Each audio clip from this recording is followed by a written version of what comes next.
And to each of you for traveling to be with us today. I look forward to interacting with you as the day goes along. Thank you very much, sir.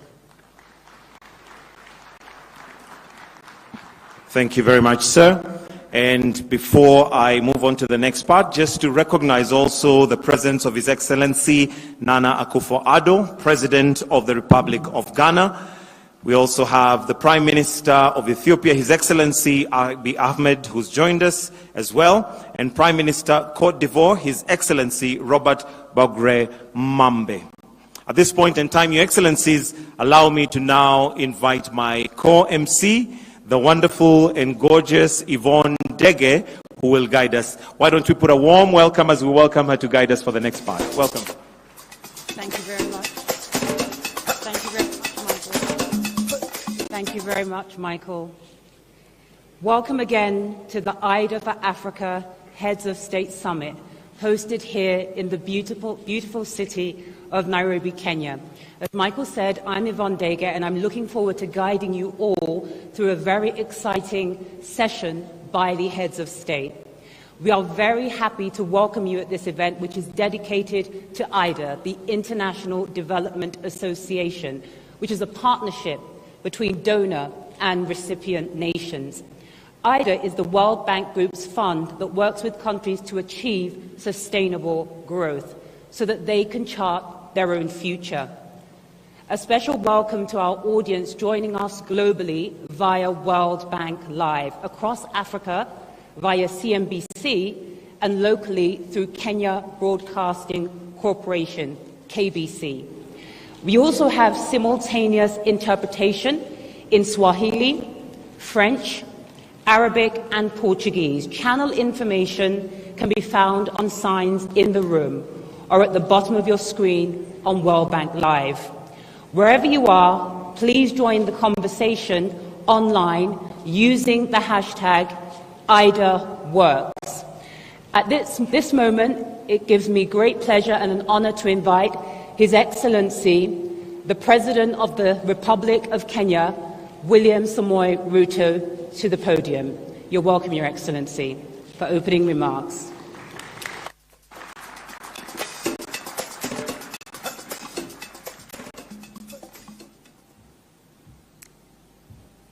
Your Excellency, President Mohamed Ghazani, Chairman of the Africa Union Assembly, Your Excellencies, Heads of State and Government, Your Excellency, my friend, Ajay Banga, the President of the World Bank Group, Excellencies, distinguished ladies and gentlemen, good morning and welcome to Kenya.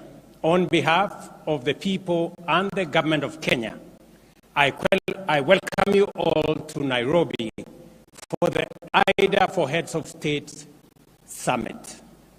It is an honor for Kenya to host this IDA replenishment conference at this historic venue, the place where African heads of state recently united with a bold vision. Here, we committed to transforming our continent into a thriving middle-income region, leveraging our unique potential to drive global solutions. Today, we build on that legacy by actualizing our potential to provide those solutions through necessary financing. I extend my deepest gratitude to each of you for joining us at this pivotal summit. Your presence not only honors us, but also reaffirms our shared commitment to the International Development Association, our cornerstone for achieving the development goals of our continent and beyond our continent. We convene at a critical juncture, facing a convergence of global crises.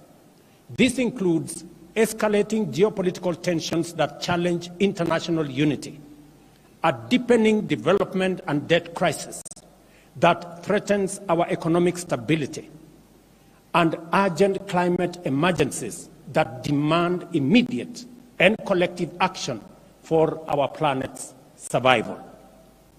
Today, we gather here, Kenya and the broader East Africa region faces severe flooding that devastated communities, destroyed infrastructure, and disrupted our economies.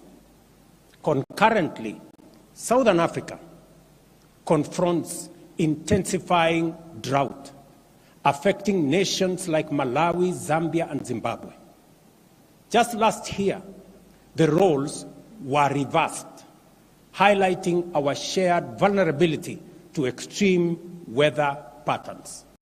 As I speak to you in this podium, 10,000 people in Nairobi city are displaced by floods. That is the gravity of the situation. Only a year ago, we had a devastating drought on the other end. This new normal demands our immediate and united action to safeguard our collective future. This underscores the critical role of IDA for Africa Summit. As a cornerstone of financing for Africa, IDA has directed 75% of its total commitments, nearly $26 billion, to our continent in the last fiscal year, with African nations comprising 8 of IDA's top 10 borrowers. This support is not just financial. It is a lifeline for our development and also our stability. And your presence, personal presence, my friend Ajay Banga, in this meeting is a demonstration of the centrality of the discussions that will happen in this meeting and your personal commitment to this continent, which we appreciate.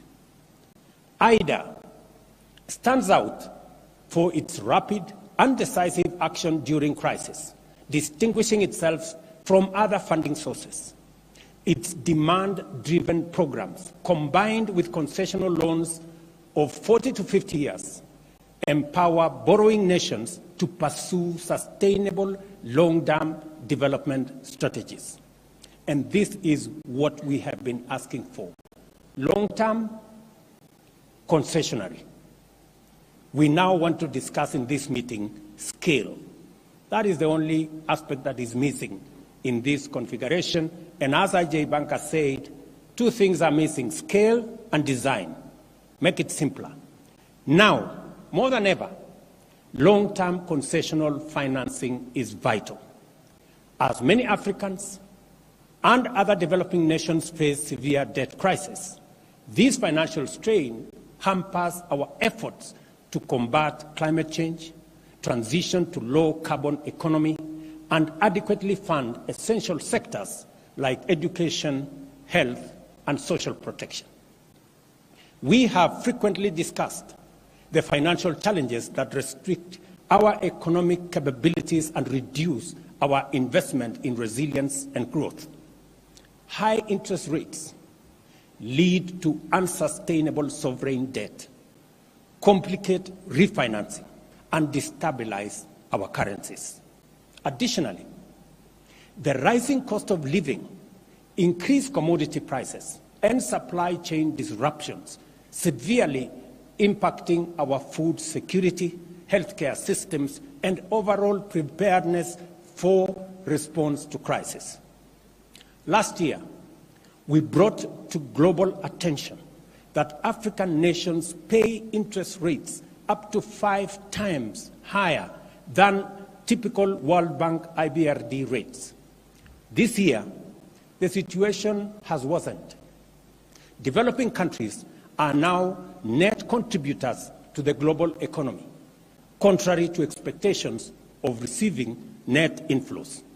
Projections, for example, for 2024 show a net outflow of $74 billion from IDA countries like Kenya and others to donor nations, while net financial transfers to developing countries have plummeted from $225 billion in 2024 to now a low of $50 51 billion in 2022. Those statistics are glaring by any measure. Given these conditions, sustainable growth remains elusive for African nations as we allocate more funds to debt service than to crucial sectors like education, health, and social protection. This financial strain was prevalent in two-thirds of African countries even before the pandemic struck. Notably, in 2020, 1 in every 4 sub-Saharan African countries dedicated over 17% of its public revenues solely to interest payments. The IMF reports that sub-Saharan Africa's ratio of interest payments to revenue has more than doubled in a decade, reaching nearly 4 times that of advanced economies by the end of 2022. As a result, over half of IDA recipients today face debt distress or are at a high risk of debt distress. IDA remains their most dependable source of patient capital, with every dollar of donor financing enabling an additional $3.5 in capital market leverage to amplify development impact. This endeavor transcends financial returns. It is about fulfilling our collective global aspirations. Africa's commitment to economic transformation, reducing poverty and inequality, and enhancing human well-being is essential and demands significant capital investment. Moreover, the global goal of achieving net zero by 2050 cannot be realized without Africa's active participation, a failure which would jeopardize humanity's survival, not just African survival, humanity's survival. It is imperative to understand with substantial investment in our vast energy resources, Africa can not only provide power to all its citizens, including the 600 million currently without access, but also significantly advance global decarbonization efforts. Let me say this broadly. If there was a case to be made for a win-win outcome, IDA is the best example, because everybody wins. The donors win, the recipients win. The donors win because it is an investment for them. For the recipients, it is an opportunity. In both cases, we have winners. The donors will put money in renewable energy, in energy in general, and we can continue world manufacturing and industrialization using African mineral resources, using energy that we have in abundance, and using labor that we have in abundance, and we can share the outcome of that industrialization with the rest of the world. By investing in IDA, we unlock 60% of the world's arable and cultivated land for food security and nutrition, not just for Africa, but for the globe. By investing in IDA, we unlock the human resource potential in our continent, Africa being the youngest continent in the world. Investing in education, in health, in social protection gives us the opportunity to provide 40% of the world's workforce by 2050. Investing in IDA gives us the opportunity to decarbonize global economy and provide for green growth. Let me say this. Our continent possesses 60% of the world's prime solar resources, and our untapped renewable energy potential exceeds 50 times the projected global electricity demand by 2040. However, realizing this requires a shift in investment strategies with affordable long-term capital at scale being central. Our proposal and request entail a vision for an Africa-driven socio-economic development executed with transparency and inclusiveness, and our case is straightforward. Let me put it this way. Significant capital injection into IDA is crucial. The G20 independent expert group recommends tripling IDA's financing capacity to US $279 billion by 2030, while maintaining the essential concessional nature of its financing. At the very least, and if we cannot do anything else, let us not ignore or wish away this expert advice.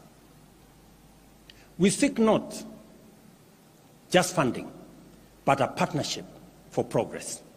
African nations propose a robust plan for climate-positive growth, aligning with the Nairobi Declaration from last year's Africa Climate Summit to ensure stable, dignified, and sustainable livelihoods across our continent.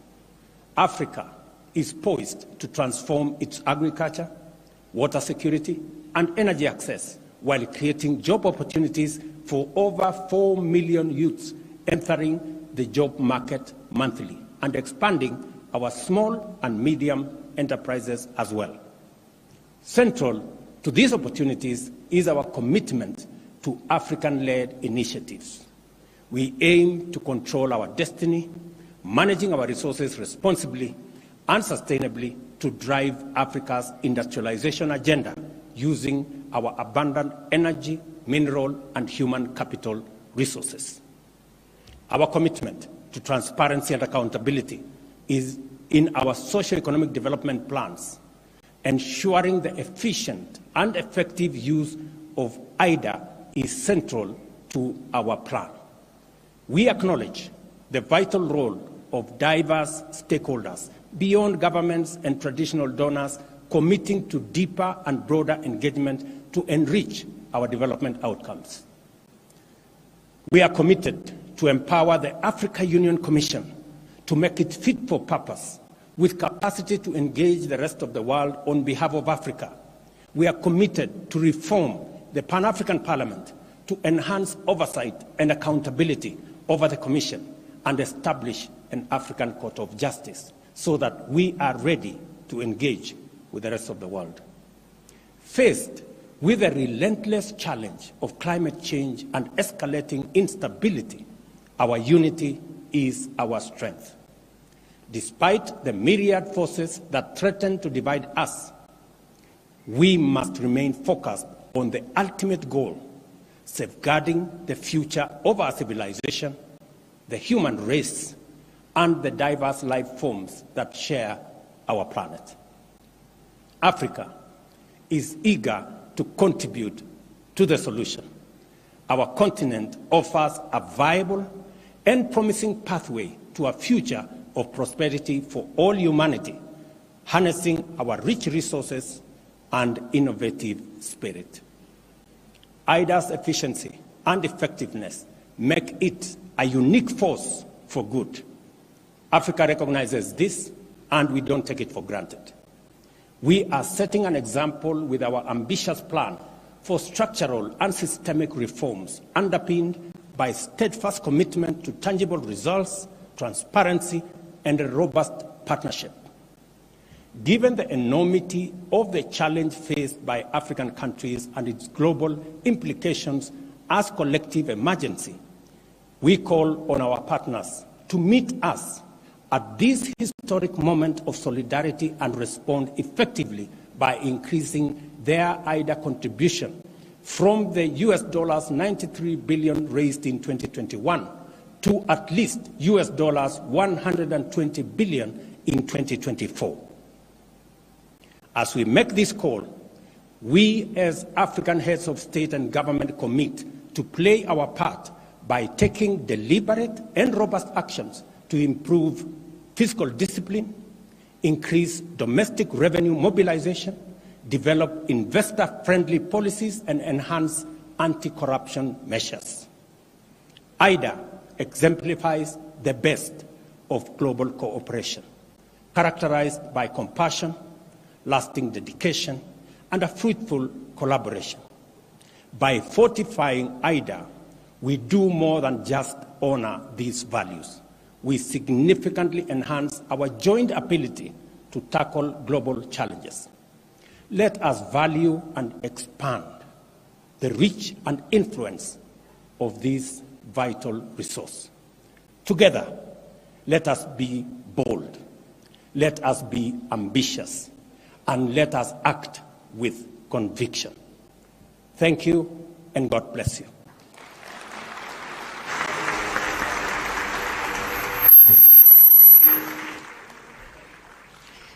Thank you, Your Excellency, the President of Kenya, for that important keynote address. Thank you very much, Mr. President. This IDA for Africa Heads of State Summit is a critical platform for all heads of state and other leaders from across the continent, together to highlight IDA's impact and to call for a robust 21st replenishment resources in support of transformational development. An ambitious IDA21 will be a lifeline for a world in crisis, and in particular, here in Africa. And to speak about it, I am now extremely honored to welcome the heads of states to deliver their statements. I would like to call upon His Excellency Mohamed Ghazouani, African Union Chair, President of the Islamic Republic of Mauritania. You're welcome, Mr. President.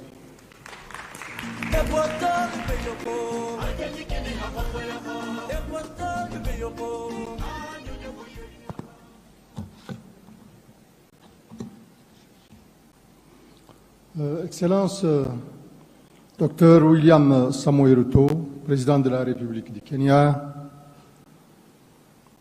Excellences, Madame et Messieurs les chefs d'État et de gouvernement, Monsieur IDA21, Président du groupe de la Banque mondiale, Mesdames et Messieurs les représentants des donateurs de l'IDA et des institutions financières, Mesdames et Messieurs,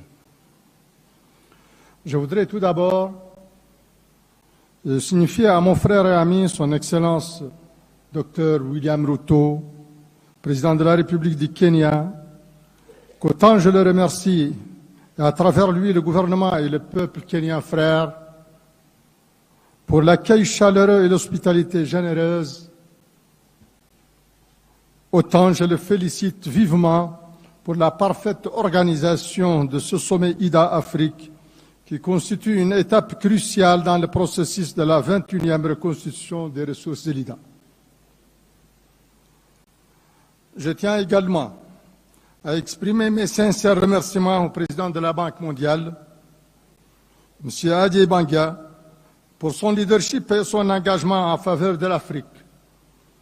Tout comme je remercie vivement, à mon nom propre et au nom de l'Union africaine, l'ensemble des donateurs et parties prenantes de l'Association internationale de développement pour la générosité et la constance de leur appui.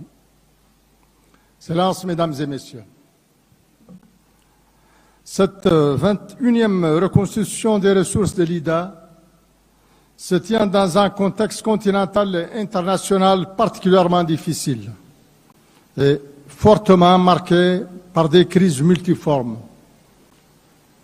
Pandémie de la Covid, exacerbation continue des chocs climatiques, crise sécuritaire et politique, terrorisme et conflits armés en Afrique, en Ukraine, au Moyen-Orient et un peu partout ailleurs. Ces crises et conflits, au-delà des tragédies humaines qu'ils drainent dans leur sillage, impactent négativement et profondément l'économie dans le monde et particulièrement en Afrique, par leurs effets induits en termes de perturbation des chaînes d'approvisionnement, d'exacerbation de l'insécurité énergétique et alimentaire.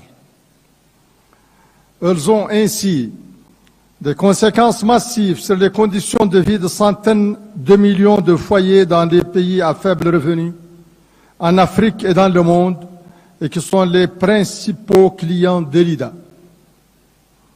Aussi, l'éradication de la pauvreté et de la faim à l'horizon 2030, qui semblait possible au moment du lancement de l'agenda du développement durable, sont désormais hors de portée pour la plupart des pays africains. De même, l'accès universel à l'eau potable, à l'assainissement et à l'électricité sont également un challenge difficile à relever. Les besoins de financement additionnels pour les infrastructures de développement ont ainsi été estimés par la Banque africaine de développement entre 68 et 100 milliards de dollars par an, tandis que les besoins de financement additionnels nécessaires pour que l'Afrique atteigne des objectifs de développement durable ont été estimés à 190 milliards de dollars par an. Excellences, Mesdames et Messieurs, ce bref tableau de besoins de financement montre, si besoin est, l'impérieuse nécessité d'une 21e reconstitution ambitieuse et solide des ressources de l'IDA, au moment où plusieurs de nos États font face à des obligations et des contraintes multiples, service de la dette, choc climatique, conflits et afflux de réfugiés. Cependant, à elles seules, les ressources de l'IDA ne suffisent point. Pour financer notre développement, nous aurons besoin de ressources massives et de ressources massives de financement privé et de financement direct étranger. Nous aurons besoin de réduire les coûts de financement du capital à travers un mix approprié de ressources concessionnelles et de financement au coût du marché. C'est pourquoi je voudrais ici exprimer mon très fort soutien à la réforme engagée par le président IDA21 en vue de bâtir une banque mondiale plus grande, plus forte et plus efficace, une banque mondiale dans laquelle les différentes branches publiques et privées opèrent en synergie. Je tiens également à saluer ces efforts visant à réduire les délais de préparation des projets et à simplifier les procédures d'approbation et de mise en œuvre. Je me félicite enfin de sa collaboration renforcée avec le président de la Banque africaine de développement, mon frère le président Adesina, notamment dans le domaine crucial de l'accès à l'énergie. Et je formule le vœu que cette opération s'étende à d'autres secteurs et inclut d'autres banques multilatérales de développement. Excellences, Mesdames et Messieurs, l'IDA joue un rôle unique dans le financement du développement en Afrique où elle intervient au niveau de 39 pays. 1,5 milliard de pauvres, dont un nombre important de nos citoyens, de nos concitoyens africains, ont bénéficié des financements de l'IDA. Ce rôle doit se renforcer alors que nous faisons face aux défis majeurs du changement climatique. C'est pourquoi je réitère, au nom de l'Union africaine et à mon nom propre, mes remerciements aux pays donateurs de l'IDA pour leur générosité et appelle à une reconstitution ambitieuse et solide des ressources de l'IDA à la hauteur des challenges de notre époque. Le coût de l'inaction serait exorbitant en termes de fragilité et de précarité, de perte de vies humaines, d'années d'enseignement et d'opportunités de développement, de gaspillage de notre ressources of our main resources, that is our youth. environmental deterioration. éviter un We tel could scénario avoid such a en mettant scenario l'Afrique sur la voie by d'une making croissance sure that durable, Africa is still on the path of inclusive and sustainable growth. Pour cela, For this, nous avons beaucoup besoin, we really need, we commencer have par a les ressources need humaines of et human ressources en resources capital. and also resources in natural C'est pour nous capital. aider And it is à to transformer help us notre to énorme transform potentiel our de développement enormous économique et social potential durable, and porter social, notre croissance durable, to be able to fortement reach génératrice de valeur sustainable ajoutée et development d'emplois. with Nous avons which is value added. impérativement besoin d'une forte reconstitution des ressources dédiées. Reconstitution of the resources from IDA. So convinced that our presence in this summit will help us achieve our objectives. I would pray that this gets to a successful end.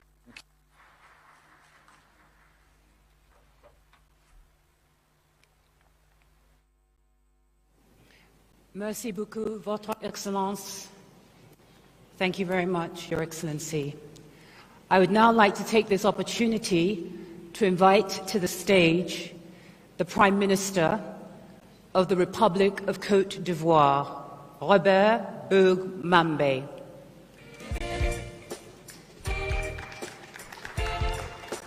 Bienvenue.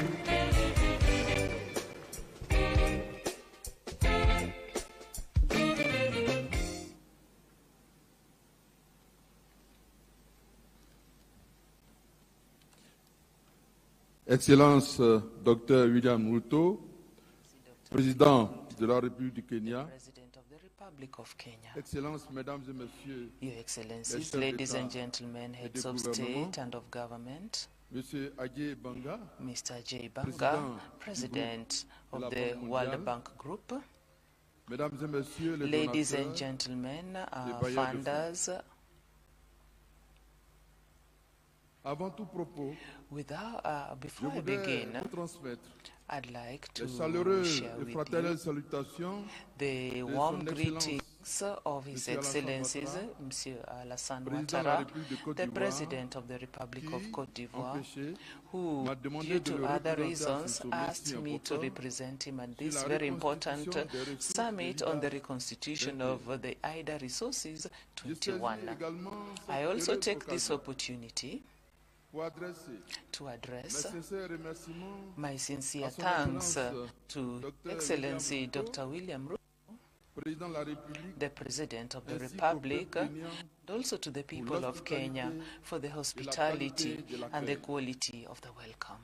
J'associe à ces I would remerciements also like to reinforce the thanks of to thank the President of the World Bank, Mr. Ajay Banga, for his determination to reform our common institution for better in efficiency in interventions and also accelerate sustainable development in our states. Like it is this important summit also strategizes to mobilize resources either for the 3 coming years.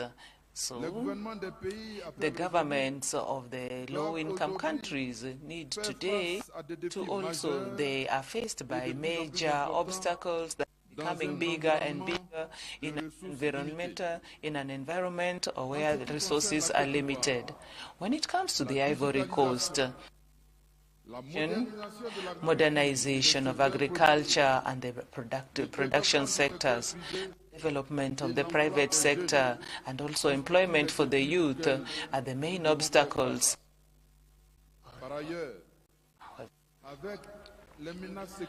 With the security menace problems in the Sahel, the Ivory Coast has a high growing number of refugees and also who are more than in their millions today, who are also pressure on social services and also need a lot of government interventions. So we are calling upon IDA and to my country needs a lot of support from the World Bank to be able to be more resilient. That is why the Ivory Coast, which also came up to advocate for more resources from IDA, is also involved in following up on these efforts in reconstituting the IDA21. So it is with great pleasure that my country, from the 9th to 10th October of this year, the African Economic Summit will seek to mobilize main finances and partnerships with Global Citizen and Bridgewater Associates to support the campaign to also reconstitute IDA21. And I'd like to also send an appeal to our funders and also to the World Group and its partners that they mobilize resources, IDA resources, to help governments to face the problems that are becoming more and more bigger and more complex. Ivory Coast supports all the efforts of the World Bank and its partners. I thank you all for your attention.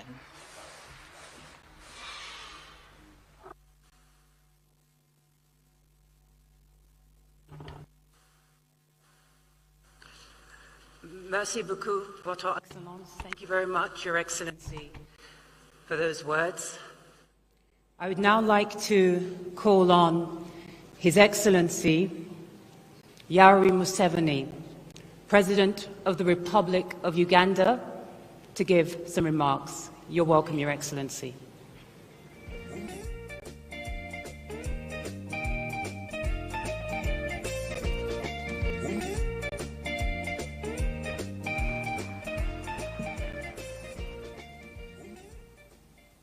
His Excellency William Ruto, the President of the Republic of Kenya, the Chairperson of the African Union, President of Mauritania, and their Excellencies, the heads of state and government.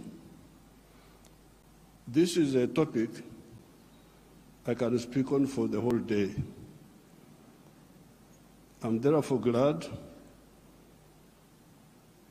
we have had this meeting where the presidents of Africa meet with some of the Western leaders. The crisis which is in Africa today is because of philosophical, ideological, strategic, economic mistakes, which we have been talking about since the 1960s. This is not an accident. When you see the crisis in many of the African countries, the collapse of states, we predicted this in the 1960s. Philosophical, ideological, strategic mistakes. I don't have time to amplify each one. But I was very happy to hear the President of the World Bank talking about prosperity instead of profiteering. These were his own words. That's what I picked. This has been the problem. Aid has been for profiteering. This has been the problem. Now, the World Bank people and other groups have been talking of sustainable development. Even in your documents, I have seen those words there. Sustainable development. I am now going to be 80 years old. I have never seen sustainable pregnancy that a woman is pregnant this year, the pregnancy continues next year, 3 years, 4 years, it never happens. In life, pregnancy develops sustainably within the womb of the woman. Quantitatively, the baby is growing bigger and bigger. But at some stage, quantitative growth must be transformed into qualitative change. The pregnancy must become a baby. If the pregnancy remains pregnancy, the fetus will die. So therefore, I would even ask you to change those words in your documents.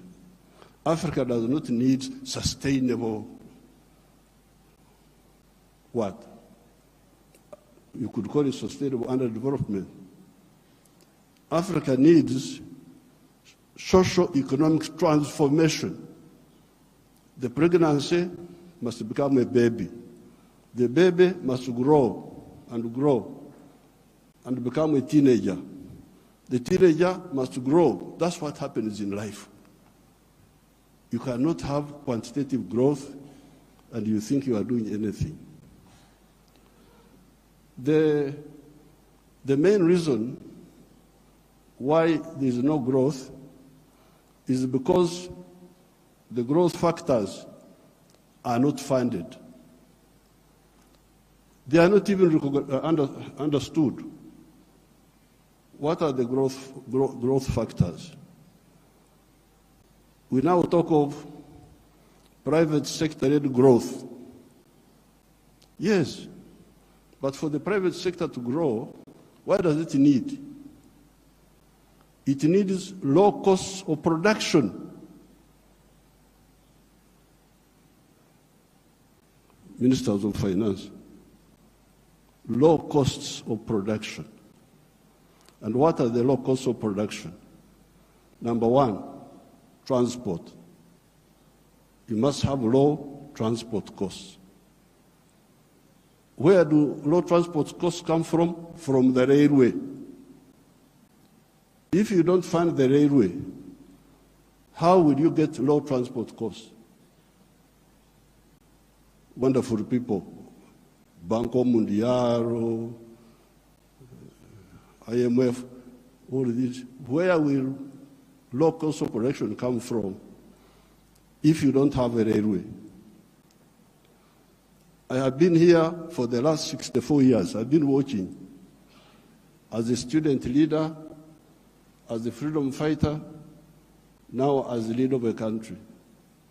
How many railways have been constructed or funded in Africa? The few that have been was by China, the Tanzania Railway to Zambia, and recently China, another one here in Kenya, and then Tanzania on their own, they are building a railway line. So if you are talking of helping Africa, the railway, I don't want to be involved in any other words, no, please. The railway. Because if you fund the railway, you will have low cost of transport, and you can produce products which are cheap, which can be bought in the world. So you audit how much funding, all these billions you are talking about, how much of it has gone to the railway. Audit it.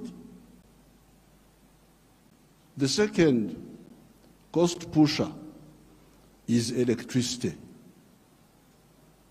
If you don't find electricity and you talk about sustainable development, what are you talking about? Private sector-led growth. Maneno tu.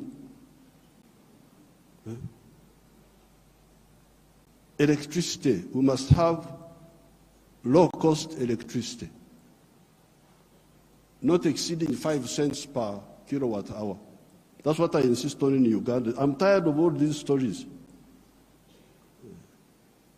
These neo-colonial civil servants who have been holding us back, I have put my foot down, say I don't want to hear those stories. And Uganda is developing, and it will develop, because I don't entertain that nonsense anymore.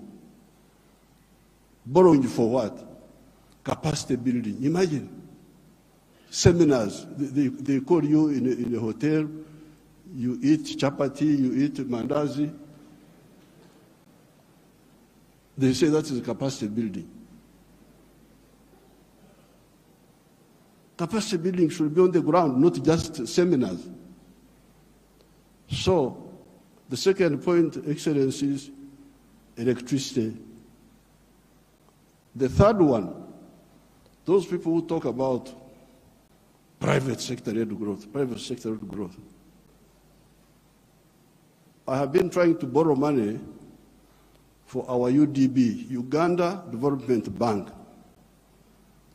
a bank which funds manufacturers. No, I don't get support for that. Instead, they want me to go, my people to go to commercial banks. But commercial banks cannot give, no, those commercial banks are to encourage imports. Because the only person who can borrow money and pay it back from a commercial bank is a trader who goes to China, goes to where, Dubai, brings products, sells them quickly, and pays back. So, if you are serious, I needed to hear about the low-cost funding for manufacturing. Not for stories, not for what, no, manufacturing.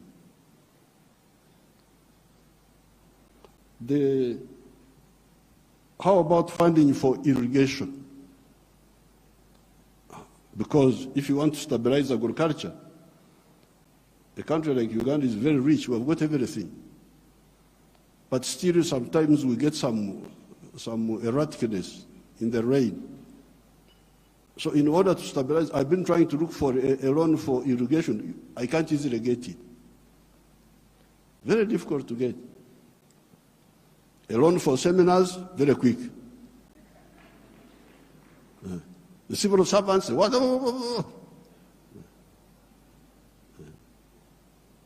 But a loan for irrigation, you don't see. Now, finally, the loan for, I don't know the situation in other African countries, and I don't have time to talk for a long, I don't have opportunity to talk for long. But Uganda is a very rich country. But one of the problems we are having was that our people were outside the money economy. They were in what they call subsistence sector. They just produce for eating. Wanashughulikia tumbo tu. So I was looking for money. Please give me money to give coffee seedlings to these fellows who are just producing for the stomach, so that they can produce for the stomach, but also produce for the pocket, so that they join the money economy. You cannot imagine that by 2013, a few years ago, 68% of the homesteads in Uganda were still in the subsistence sector, in the non-money economy. You audit your countries. What is the situation? What is the percentage of the people? So I had now to use my own money, because I couldn't borrow money from anybody.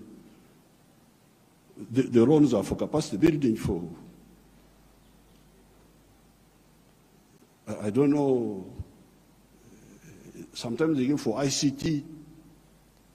But ICT is a communication system, mainly.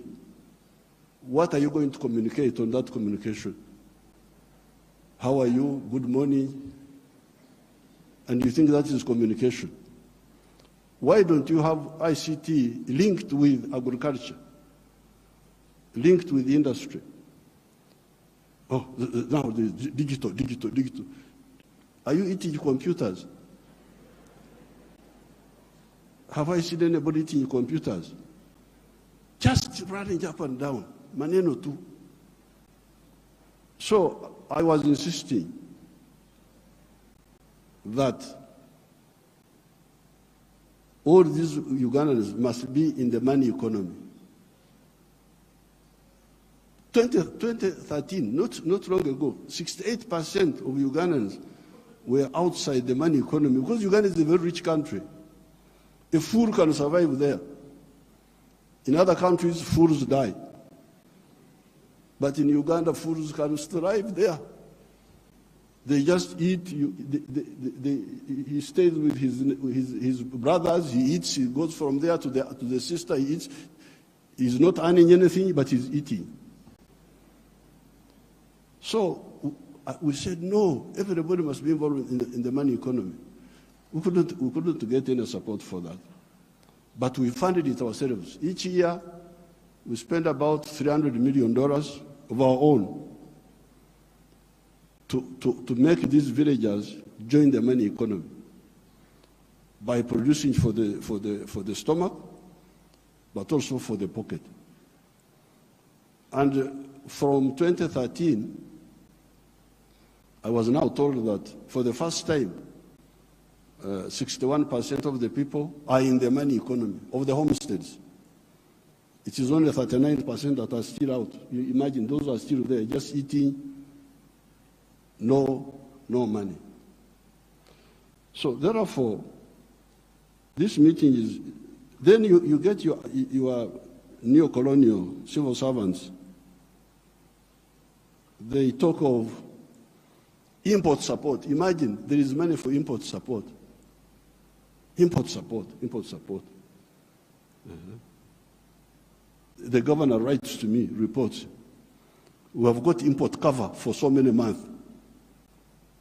But I don't want to import, I want to export. Why don't you tell me about import substitution and export promotion? Instead you are telling me of import support. So money is available for to become more dependent. So I'm very glad to hear what now finally the KICC,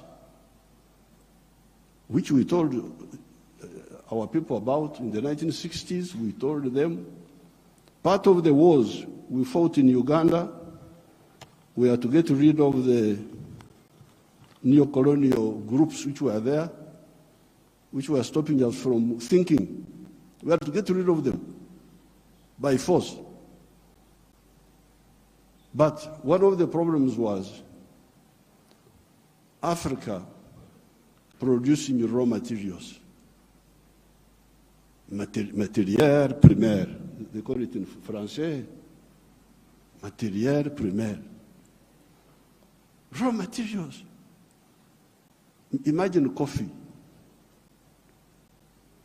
The global value of coffee is $460 billion. All the coffee producing countries of the world, Brazil, us, all this, we only get 25 billion of that. Out of the 460 billion, the coffee producing countries get 25 billion. And Africa gets only 2.5 billion.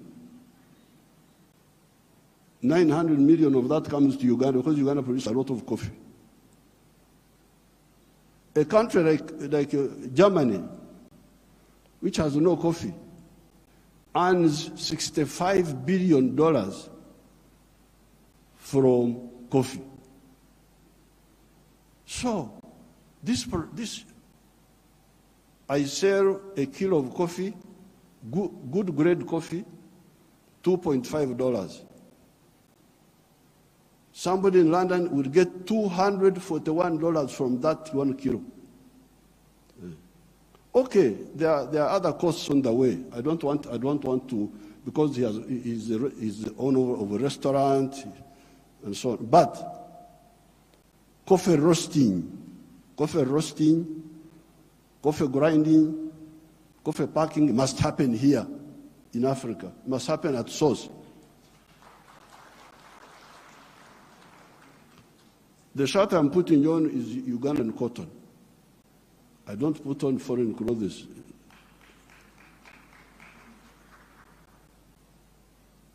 It's only the trousers I'm putting on because I can't go naked. Because they have not solved that problem for me. So, if you look at cotton, how many job levels are there? Job levels. You grow the cotton. Okay, that one we do. Those jobs we do. We gene the cotton. Kutoa mbegu, remove the seeds. That one we do here. And we end there.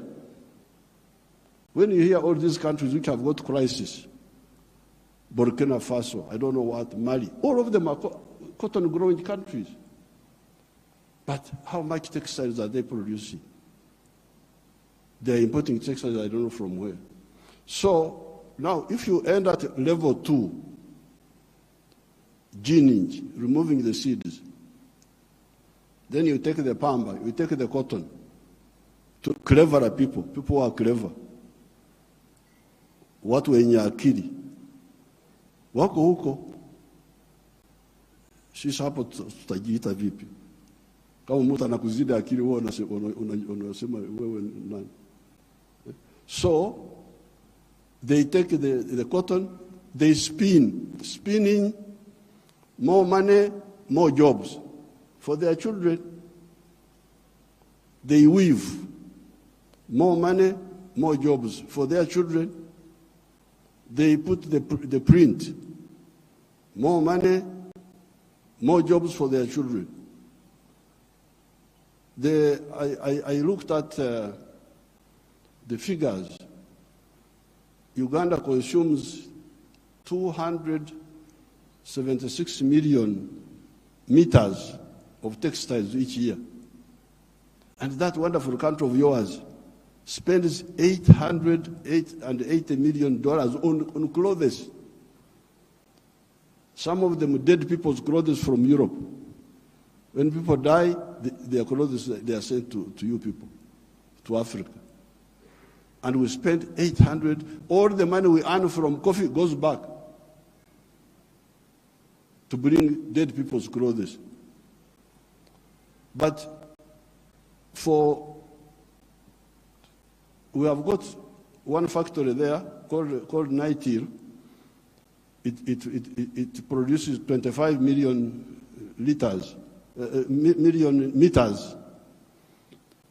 So in order to clothe our people in Uganda without importing, we need about 11 factories like the one of Nitil.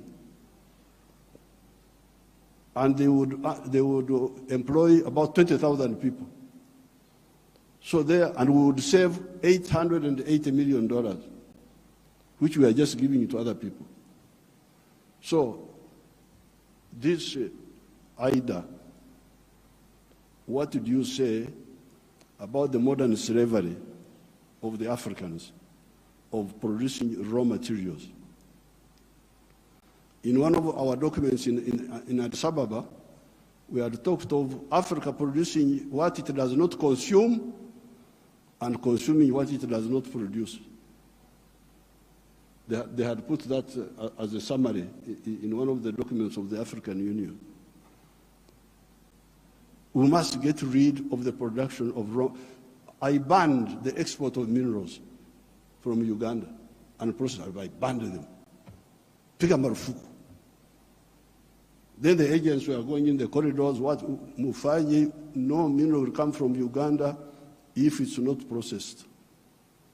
You wait until I go away, you can steal the minerals, but not now. I banned this export of unprocessed minerals in 2012. My young brother, His Excellency Ruto, I forgave him and gave him some little iron ore for, I think, 2 or 3 years, because I've got a lot of iron ore, one of the best in the world. I told him, His Excellency Ruto's man, Muindi wa hapa Kenya, you come and build the steel factory in Uganda at the iron ore. Oh, yeah. I've already built in Mombasa. So I said, okay, because of my young friend, I give you some iron ore for 2 or 3 years. But come and put the factory here. Now you can imagine akili ya watu wenu, my civil servants. An Indian wanted to take that iron ore to India. Imagine. Iron ore in Runyankore, in our language, is called obtare, but it is soil, black soil. If you see it, it is soil. To take that to India and do what? Pay your wonderful people $47 per ton. Our iron ore is the purest in the world. It is 70% pure. So you need like 1.5 tons to make a ton of steel. Now, a ton of steel costs $700. Somebody gives you $47 on your wealth, the wealth of your people, and he gets $700 from it. And all the jobs, your children have no jobs. Watoto wa Wahindi wanafanya wampata kazi. I can't be part of that treachery. So I banned, there will be no export of unprocessed minerals from Uganda. So there's no business. What do you mean there's no business? So when I banned them, they are flocking in now. They have opened 7 gold refineries. 7 gold refineries. They are there. Because I banned. The other day I was opening a tin refinery. You can imagine this tin, that Samia may know where we were, the power station, both sides, the Uganda side and the Tanzanian side. That is all tin. But all this time, imagine, since the British were here, they were taking, walikuwa wanachukua mawe tu, stones, because tin in nature is a stone, looks like a stone. So they take that. And they give my people $11 per kilo. And they take it to cleverer people. For the cleverer people, they get $32. My people got 11, those people get $32. And all the jobs. So when I was opening the factory, I was asking the refinery, I was asking them, this boy who opened the factory is a Canadian. I was asking them, huyu Mkanada ameleta umeme wake. Has this Canadian brought his own electricity? No. Anatumia umeme wa kwetu. Ameleta maji yake ya factory? No. Anatumia maji yetu. Internet anatumia ya nani? Ya kwetu. So out of the $32, much of that money will remain in Uganda. Pay for the raw material, pay for the electricity, pay for the water, all that remains in Uganda. So what does, first of all, my African brothers and sisters say about this hemorrhage of Africa? Hemorrhage. Echikurukuto, we call it in Uganda. This hemorrhage must stop. The crisis you see in these countries is because of stagnation of the last 60 years since independence. The population is increasing, the economies are not increasing. What do you expect? So with these few words, Your Excellencies, what do I say? Merci beaucoup.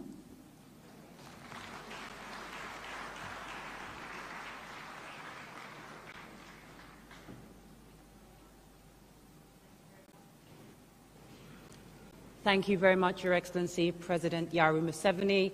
May I call upon His Excellency, Professor Faustin Archange Touadéra, President of the Central African Republic, to please come and give some remarks.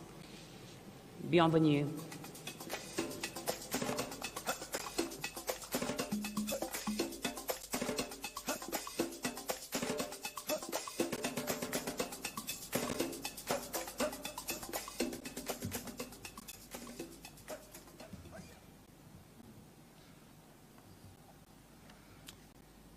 Excellence, Dr William Samuel Ruto, président de la République du Kenya, très chers frères, Excellences, Mesdames et Messieurs les chefs d'État et de gouvernement, Monsieur le Président du groupe de la Banque mondiale, distinguées personnalités, Mesdames et Messieurs, permettez-moi, à l'entame de mes propos, d'adresser à notre frère, Son Excellence Dr William Samuel Ruto, Président de la République du Kenya, President of the Republic of Kenya, the Kenyan people, I'd like to express my deepest feelings and express suite aux pluies torrentielles Central African Republic following the floods that have led to the tragic disappearance of many people and also a lot of destruction in our sister country.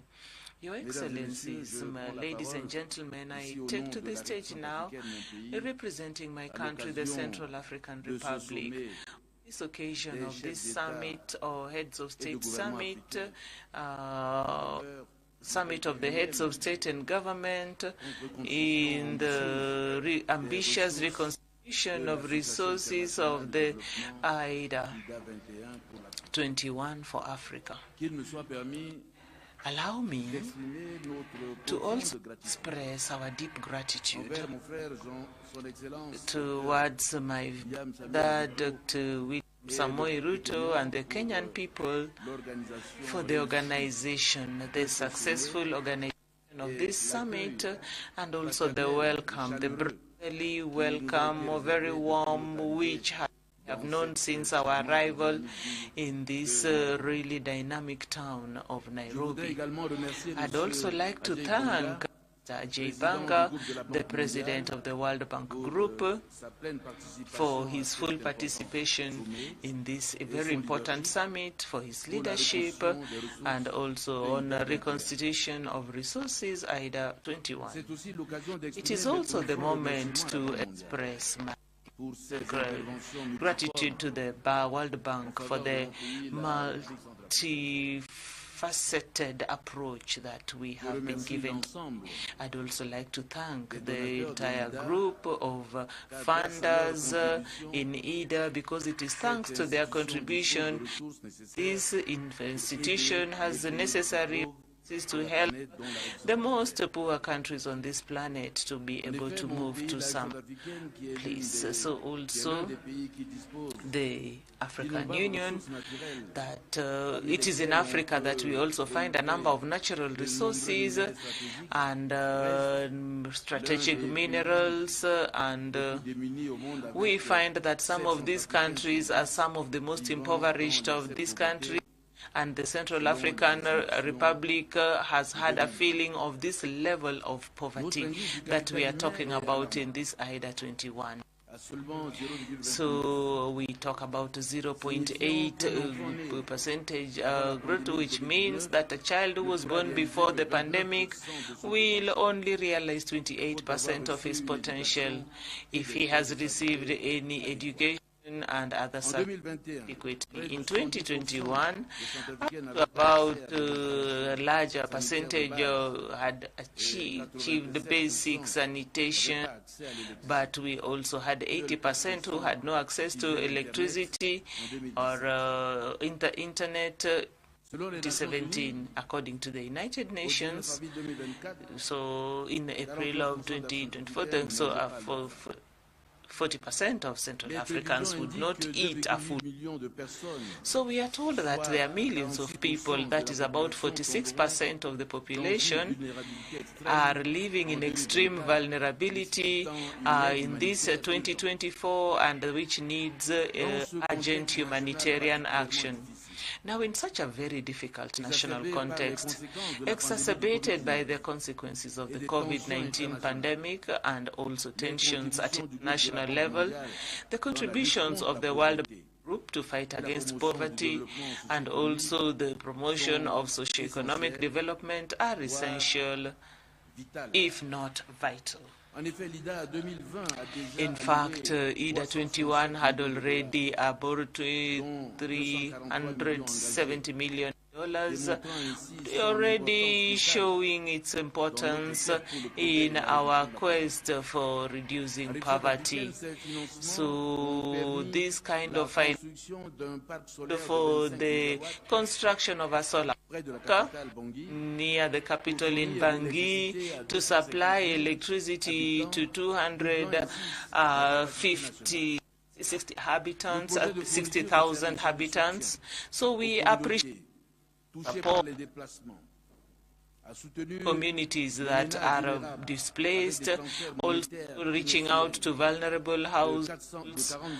And when you're talking about $40,000 for each person, allows us to come up, support them to come up with income-generating activities and continue with education.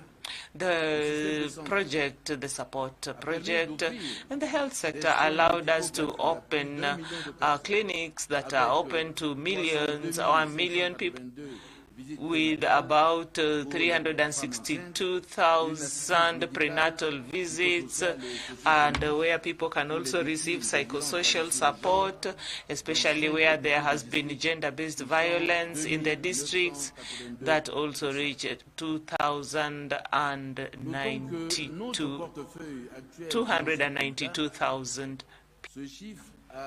Now, these figures are 142 million American dollars that have been put in projects, amongst which 16 national projects and at regional level. So cumulatively, so we are talking about a reach of 48%. We'd like to reiterate our wish that these projects that are still in the pipeline be fast-tracked to also help us reach a wider group of the population.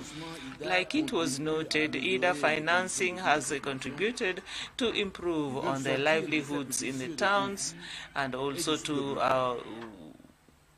mitigate the effects of conflicts and underdevelopment. So we are talking of strengthening of actions and also projects and also as we look at more of the sustainable projects. So when we are talking about 2024, 2028, we are capitalizing on the plan to consolidate 2017-2023 program that had been improved on in the Central African Republic, and also the route map that Rwanda provided. We have looked at it with the improvement in the security situation. The new program allows us to move from humanitarian actions to development and also accelerate the economic growth, reduce poverty, and also improve on the well-being of our population, which is young. Our vision, as we look at 2028, is to construct, we have a prosperous Central African Republic which has quality human capital that is resilient and also sustainable, and where to have projects that are sustained, that inclusive, and are open to governance. So IDA21 to us looks like an historic opportunity for our growth and our development. In order to make use of the potential opportunities that could open up and also the implementation of the PMD, our priorities consist of investing in human capacity and also put up roads, digitalization, and also intelligence, and also other projects that also take into account climate changes and also reduce the et la révolution énergétique. Ceci, en retour, peut contribuer à relever un grand nombre de défis auxquels mon pays est confronté. Pour y parvenir, la République centrafricaine aura besoin de ressources concessionnelles, d'où notre appel aux pays donateurs pour une reconstruction massive de IDA21, à l'exemple de IDA19 et IDA20, dans un contexte de raréfaction des ressources financières à l'international et des lenteurs observées dans l'exécution des compensations de la finance climat en faveur des pays particulièrement vulnérables. Je saisis donc cette occasion pour saluer la simplification des procédures de l'IDA, qui vise à rendre les options de financement plus simples, plus accessibles et plus rapides, afin d'avoir un meilleur impact à plus grande échelle et à plus grande vitesse. At a greater speed. I'd like to end and reminding us that IDA is a partnership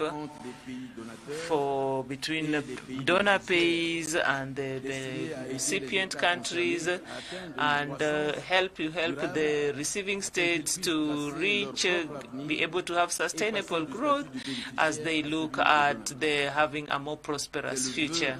It is the wish that I would have for my country and for other countries that are also benefiting from IDA who are represented here. So we are looking at our level of indebtedness and the conditions of the capital markets. IDA21 remains the credible factor that we have when we look at concessionary rates for a country like mine, which has just come out of a fragile state, and also to help us add value to our human capital. I'd like to ask all the traditional funders and also the potential new funders to also make themselves useful, and you contribute massively to the 21st reconstitution of resources of the International Development Association, IDA21, to have a more equitable and just country. Thank you. Merci beaucoup, Votre Excellence.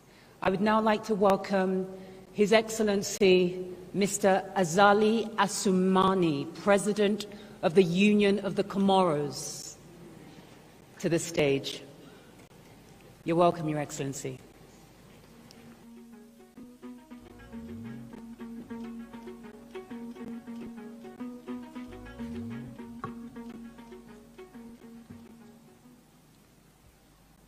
Excellence, Monsieur le Président Ruto, que j'appelle Ahmad Abako, et chers frères.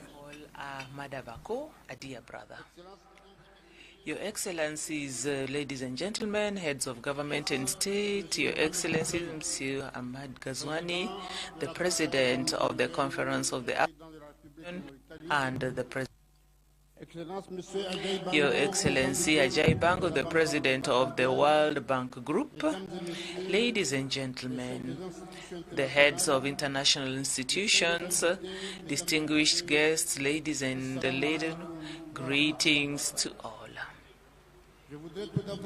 I'd like to first of all express on behalf of my delegation and on my own my gratitude to our brother, the President Ruto, for the perfect organization of this summit, and also to our brothers and sisters in Kenya for their warm hospitality and in this beautiful town of Nairobi. As we meet for this crucial summit in order to deliberate on the question of reconstituting the resources under IDA21, I'd like to first of all to underline that Africa finds itself today in a crisis, unprecedented crisis. So when we are looking, there are a number of obstacles. There are economic disparities, environmental degradation, security and health crises, and inequalities in education.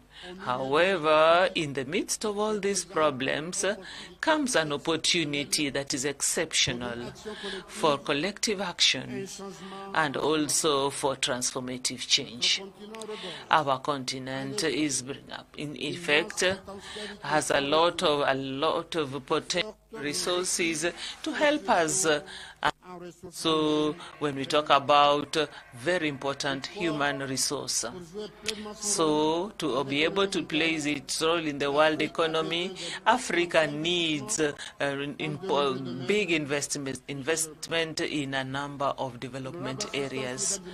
Ladies and gentlemen who are here, so IDA has to be an ally that in our part we're heading to toward sustainable development. It is unique in the world where a dollar from the developing countries is also supported by $4 for the financing of development projects. As we engage, this is the trajectory of the IDA21. It is important, it is imperative. We also recognize the indispensable role that this institution has played in the promotion of inclusive growth and also prosperity in Africa. As such, the $23 billion of reconstitution in IDA 2020 allowed the institution to mobilize $93 billion for financement for the member countries, of which 20% have been engagements that are destined to reach African countries. So we can agree with me that is in a very difficult context of access to financial markets. The IDA instrument needs to be honored, thanked, and also strengthened by our contribution that is very important as partners. Also, we also express our deepest gratitude to all of our partners, first of whom is the World Bank.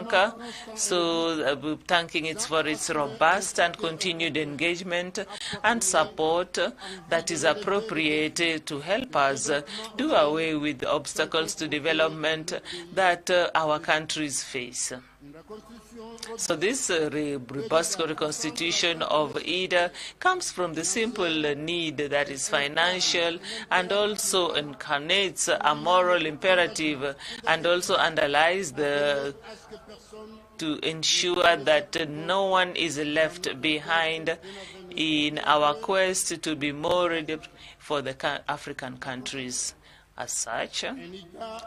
And IDA21, that's ambitious, should give priority to efforts to invest in development areas such as agriculture, energy, infrastructure, and the climatic adaptation before supporting creation of quality workforce of young people and underprivileged groups.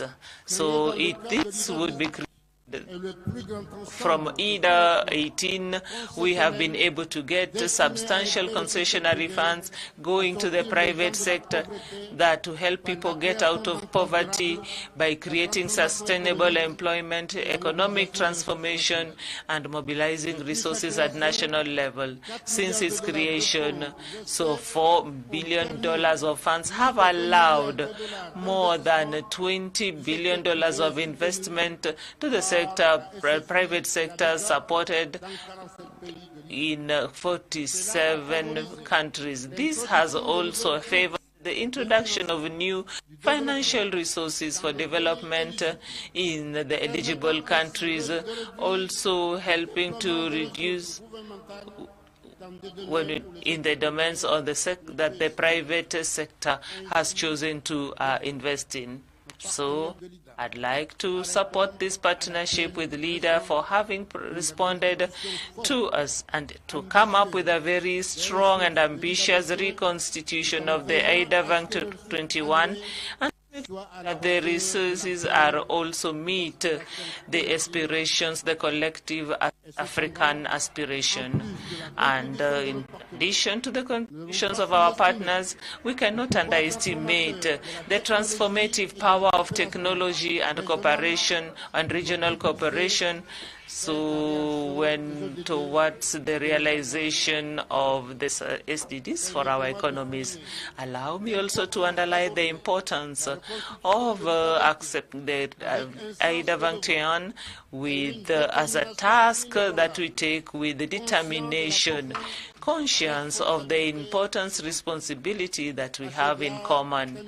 So we need to come to also support this resolution as we look forward to a better future for Africa, because it is only when we have access to this that we can also achieve the Africa that we all dream about collectively. Your Excellencies, ladies and gentlemen, I wish to underline the situation that island states such as Comoros are facing.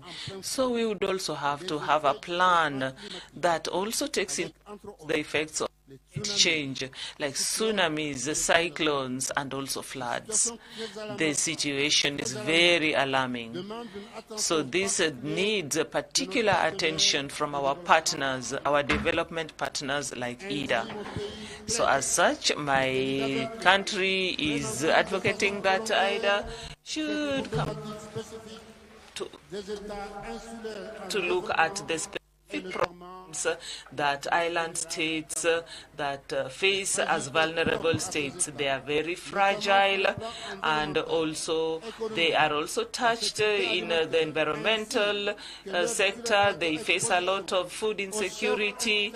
They also have external shocks of all natures, and also this means that are dealing very specific objectives that would help us adapt to climate change.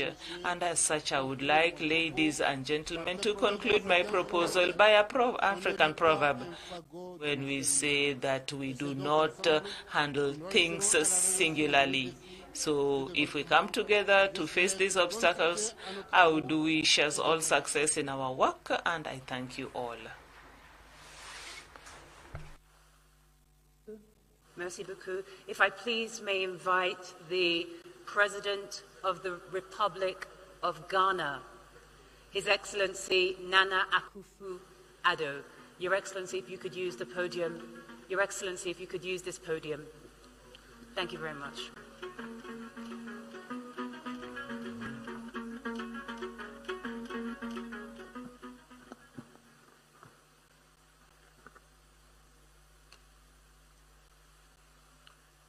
Your Excellency, President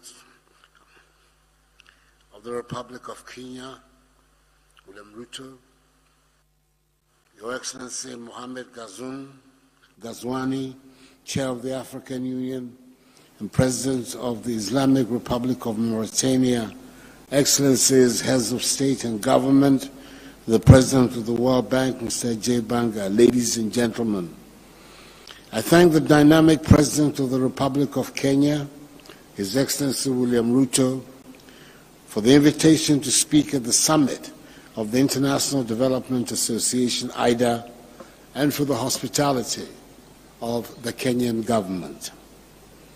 This gathering serves as a platform for collaboration and a catalyst for transformative change.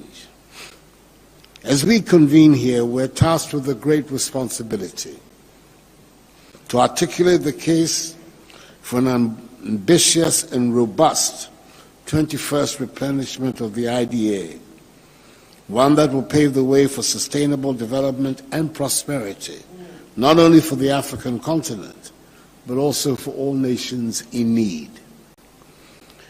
The challenges we face in the 21st century are immense and multifaceted.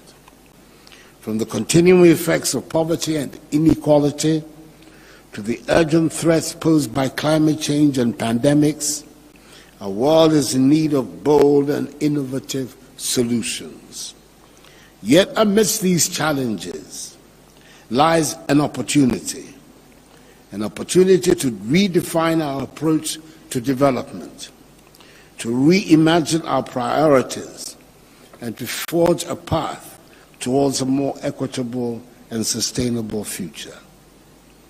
The IDA, with its long-standing commitment to poverty eradication and inclusive growth, stands as a testament to the power of international cooperation. Over the years, it has played a pivotal role in lifting millions out of poverty, expanding access to education and healthcare, and building resilient communities. However, as we look ahead, we must acknowledge that our work is very far from finished. Millions still live in poverty. Millions still lack access to basic services. And millions suffer from the effects of environmental degradation and climate change. Excellencies, all of us are aware, for example, of the enormous infrastructure challenge confronting Africa. The African Development Bank, AFDB, estimates Africa's infrastructure needs at between 130 to 170 billion United States dollars annually, with a financing gap of between 68 billion and $180 billion annually. The infrastructure gap has a negative impact on our competitiveness. It constrains our development, stifles business growth, trade, investment, and service delivery, as well as the overall progress towards inclusive and sustainable development. Mobilizing finance and investment remains central to Africa's development needs and attaining the 17 Sustainable Development Goals. Our biggest challenge is not a scarcity of financing, but overcoming a global economic system that has not allocated sufficient long-term resources to support Africa's economic transformation. That is why boosting the resources of the IDA, whose ability to generate concessional financing represents an effective way to respond to the obstacles that African countries encounter in the present global system, is so critical for the prospects of Africa's development. With the burgeoning population, our challenges hinge on our ability to provide reliable electricity, affordable and decent housing, improved transportation networks, education, and health infrastructure. Without this, we will be staring down again the possibility of the lost decade, characterized by suboptimal GDP growth. Excellencies, more than half of African countries are debt distressed. Ghana is currently going through the restructuring of her debts under the G20 Common Framework, which we all know is a slow process and needs to be stepped up. At the same time, we're suffering from the increasing effects of climate change and the devastations caused by COVID-19 and other adverse global developments. Doubling IDA to provide more concessional facilities to our countries is of utmost importance to help us cope with these challenges. The intersection between climate and debt makes imperative the need to reform the global financial architecture in a way that delivers more resources to our countries to help address the current polycrises affecting our development and that of future generations. Therefore, the time has come for us to redouble our efforts, to recommit ourselves to the principles of solidarity and shared responsibility, and to unlock the full potential of the IDA. This replenishment presents us with a unique opportunity to mobilize resources, to leverage partnerships, and to scale up our impact. It is a chance to invest in the future, in education, in healthcare, in infrastructure, and in the resilience of our communities. But let us be clear, this is not just about funding. This is about vision, about leadership, and about political will. It is about recognizing that development cannot be achieved through aid, but requires a comprehensive approach that addresses the root causes of poverty and inequality. It is about empowering communities, building capacity, and fostering innovation. And it is about ensuring that no one is left behind, that the most vulnerable amongst us are given the support and opportunity they need to thrive. In conclusion, I want to state that the task before us is daunting, but the stakes are too high for us to falter. Together we can shape a brighter future for generations to come. Together we can build a world where every child has the opportunity to fulfill his or her potential, where every family can live in dignity and security, and where every nation can achieve sustainable development. Let us seize this moment, let us rise to the challenge, and let us make history. I thank you for your attention. Thank you, Your Excellency. Allow me to call on the President of the Federal Republic of Somalia, His Excellency Hassan Sheikh Mohammed.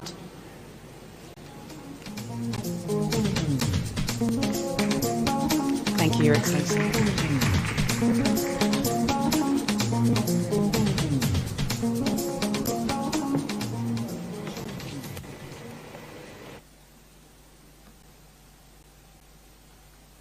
Good morning, Your Excellencies. Your Excellency Dr. William Ruto, President of Federal Republic of Kenya, His Excellency Mohammed Ghazwani, the President of the Islamic Republic of Mauritania and the Chairperson of African Union, Your Excellencies, fellow African leaders and heads of states, His Excellency, Your Excellency Mr. J. Banga, the President of the World Bank, Excellencies, ladies and gentlemen.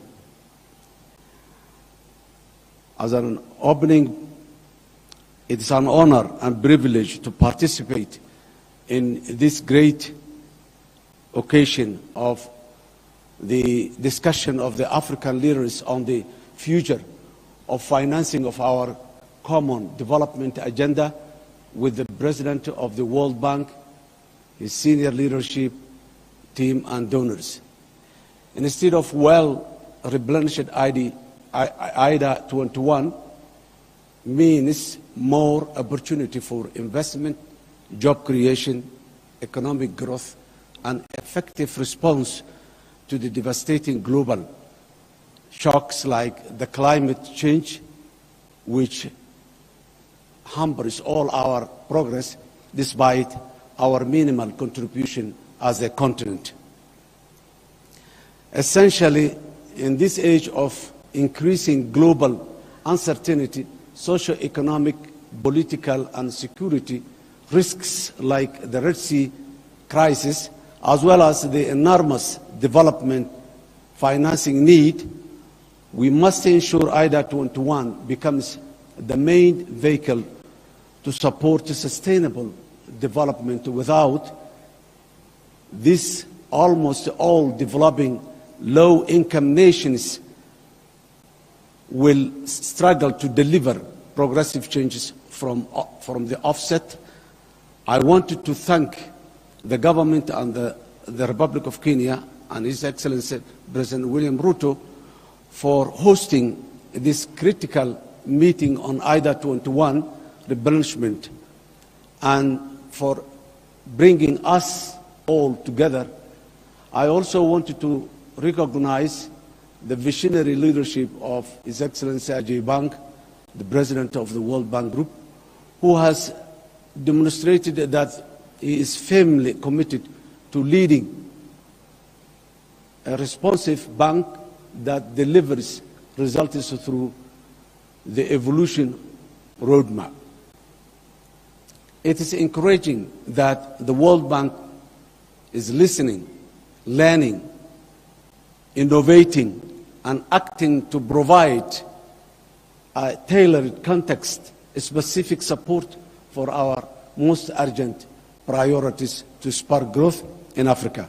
Somalia and IDA for Somalia. IDA is a major lifeline that we are relying on enabling our ambitious national transformation agenda in these hopeful and post-debt relief priorities. IDA's impact on Somalia are enormous and include core institutional and system building, culminating in the achievement of heavily indebted poor countries have a completion point in December 2023. Up to 20% of the Somali population have benefited from the World Bank funded activities in Somalia since 2018. Approximately 69% of these beneficiaries were poor people living with small children and were affected by the drought, floods, and a locust infection in many parts of Somalia. Support to the rehabilitation of access roads and climate resistant infrastructure in many parts of Somalia and many municipalities in corners of Somalia bring various benefits to millions of people, including internally displaced people, IDPs, that had migrated to urban areas due to security, natural disasters, events. Provision of effective livelihoods and life-saving assistance to our citizens throughout the triple crisis of climate shocks, locust infestation, and COVID-19 pandemic. Essentially, IDA in Somalia has meant more vulnerable people out of extreme poverty, more social protection, and women and children are focused on supporting government institutions by helping those vulnerable groups. Despite our successful decade, long economic reforms to achieve debt relief throughout the highly indebted poor countries initiative, HIBIC, we remain among most fragile states in the African continent and the world. Without doubt, Somalia has come a very long way from where we were a decade ago in terms of macroeconomic stability and socio-economic development. We also have exciting and empowering plans to keep the reform momentum going on, to lock in the vital gains we have made and build on them for a transformative change. However, these efforts require resources. Accordingly, we require the upcoming IDA21 replenishment to be of the scale and ambition that will help shift the situation from fragility to resilience and growth in Somalia. And this can only happen through greater investment in human capital, infrastructure, social protection, job creation, increasing affordable energy access, and building resilience to the disastrous and disproportionate impact of recurrent and cyclical climate emergencies in my country through IDA 2021. Excellencies, ladies and gentlemen, as a government, we are truly committed to build on the economic reform gains from the debt relief process by the future. Further enhancing domestic revenue, mobilization and strengthening public and financial management, debt management, and deepening financial sector development in Somalia.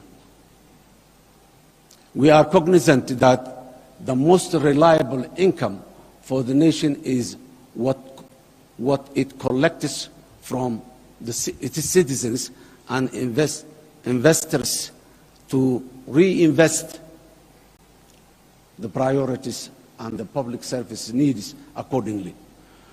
With a focus on clear laws and more efficient and effective tax administration, we are steadily growing domestic revenues.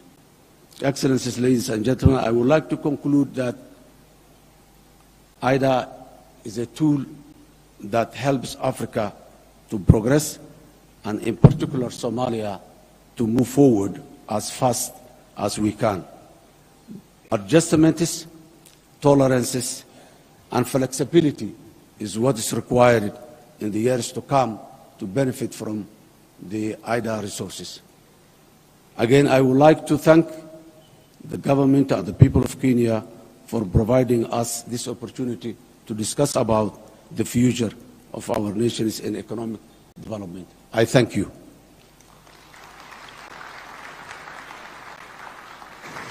Thank you, Your Excellency. I would like to invite the President of the Republic of Sierra Leone, His Excellency Dr. Julius Maada Bio.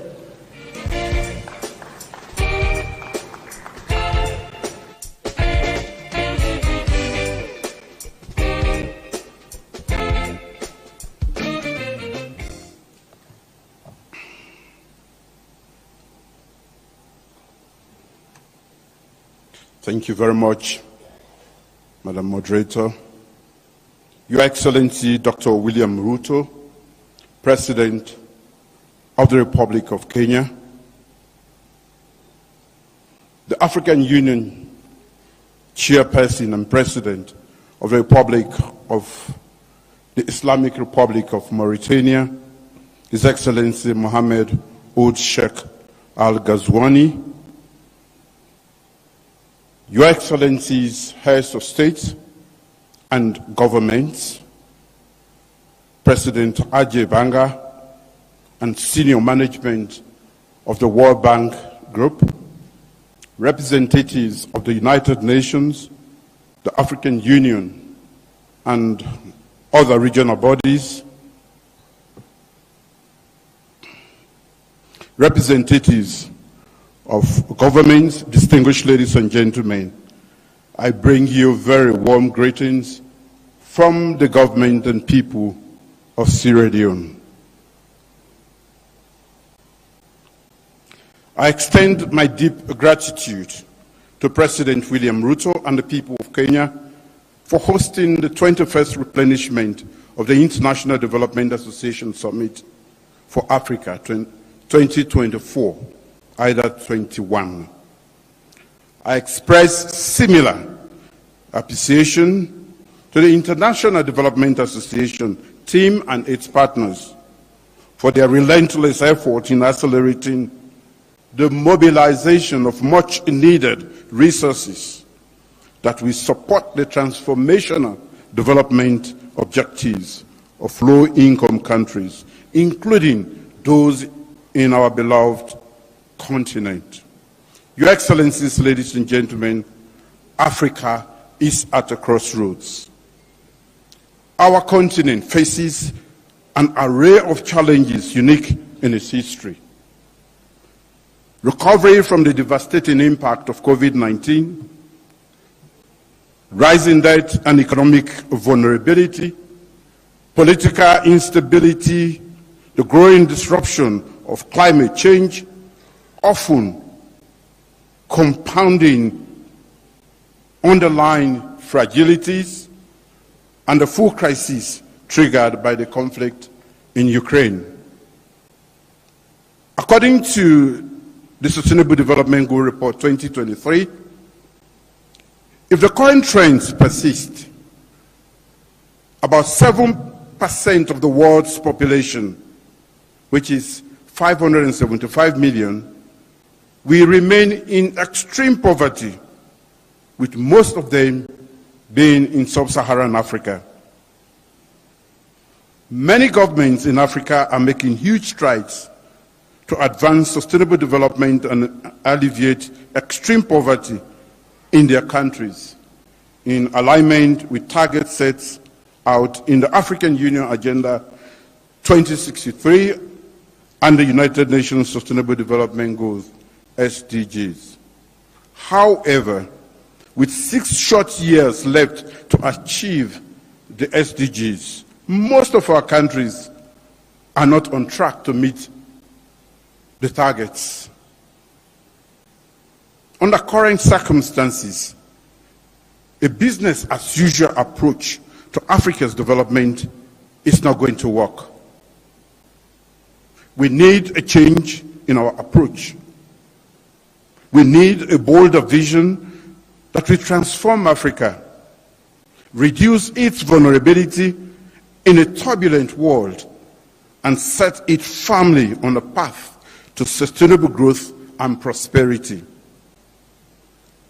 Our current exigencies call for decisive and collaborative actions from African governments and the international community, and reliable development partners such as the World Bank Group to usher in sustainable transformation in Africa. For IDA to remain relevant to the evolving needs of member countries, especially in Africa, it must grow and adopt responsive and innovative mechanisms to finance transformational development. Our collective aspiration to accelerate development in Africa by providing sustainable financing from IDA21 replenishment remains a critical milestone that must be achieved with resounding success. A renewed commitment to good governance, transparency, and accountability must be central to our efforts. These are the cornerstones upon which we can build resilient institutions and foster an environment conducive to investment, innovation, and economic growth. Therefore, Sierra Leone unreservedly endorses the Nairobi IDA communique and looks forward to working with recipient African nations to advocate for a mega 21st IDA replenishment. The communique reflects our vision to ensure prosperity of Africans and particularly safeguard the aspirations of Agenda 2063 and the SDGs, which aim to end poverty, protect the planet, and ensure that by 2030 all people enjoy peace and prosperity. Today, as we present the IDA Nairobi communique, we are optimistic that the provision of additional resources would support our vision for a climate-smart, resilient, and integrated Africa. The IDA21 resources should help our countries expand quality, sustainable, climate-smart infrastructure investment in agriculture, energy, transport, water, and sanitation, healthcare infrastructure, and other sectors. Your Excellencies, ladies and gentlemen, Africa is key to global growth, security, and ending poverty in a livable planet. Despite the many threats our nations face, there are also real opportunities on the continent. Our natural resources, youthful population, and rapid growth of African cities and the middle classes have huge potential as they are beckons for investors to search in search of new markets. If Africa is to meet the targets of SDG 8, decent work and economic growth by 2030, we must act now to transform the working age population into productive forces with more decent and inclusive jobs for the youth, especially our women. According to the International Labour Organization, ILO, over 72 million youths in Africa are not in education, training, or employment, and the majority of these are women. The IDA21 replenishment thus provides a window to increase job creation through scaling up private sector investment, increasing critical and growth sectors, promoting entrepreneur skills, technology and innovation, and boosting female empowerment. As measured by the World Bank's Human Capital Index, assuming that a child born in sub-Saharan Africa benefits from complete education and full health care coverage, he or she is anticipated to realize only 40% of future productivity. The Human Capital Index, this Human Capital Index is 48% for lower income countries and 71% for higher income countries. Clearly, we have more work to do for Africa. Therefore, stronger global cooperation and a commitment to investing in African capital, human capital, and creating a productive workforce are important ingredients in enabling developing countries to escape the trap of poverty and enhance economic growth and development. As we all strive to prioritize education and skills development, enhance quality health and well-being, and promote social protection policies and coverage, we must do so with a strong desire and will to advocate for increased resources that will make an indelible footprint in our lives for our people. In our collective action for IDA21 replenishment, we must ensure that women and girls, we must ensure that empowering women and girls is not optional. It is a condition for achieving inclusivity and sustainable development on our continent. We must allocate increased resources for gender mainstreaming in all our development programs. This includes improving women's access to productive resources, strengthening access to quality social services such as education, maternal and childhood, addressing gender-based violence, and advancing women's leadership and representation in decision-making platforms. Also, given our prevailing fragilities, increased resources for security, conflict prevention and management, peace building, access to justice and crisis, and emergency response, we serve as important pillars in building stronger and a more peaceful continent.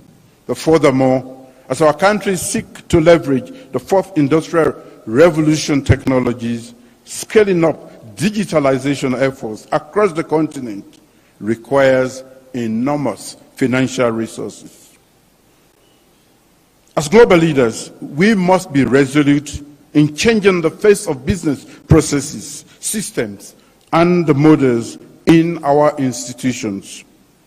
The call for IDA21 replenishment should ensure that we make additional investments in areas such as payment systems development, digital financial inclusion, fintech development, and digitalization of tax administration systems.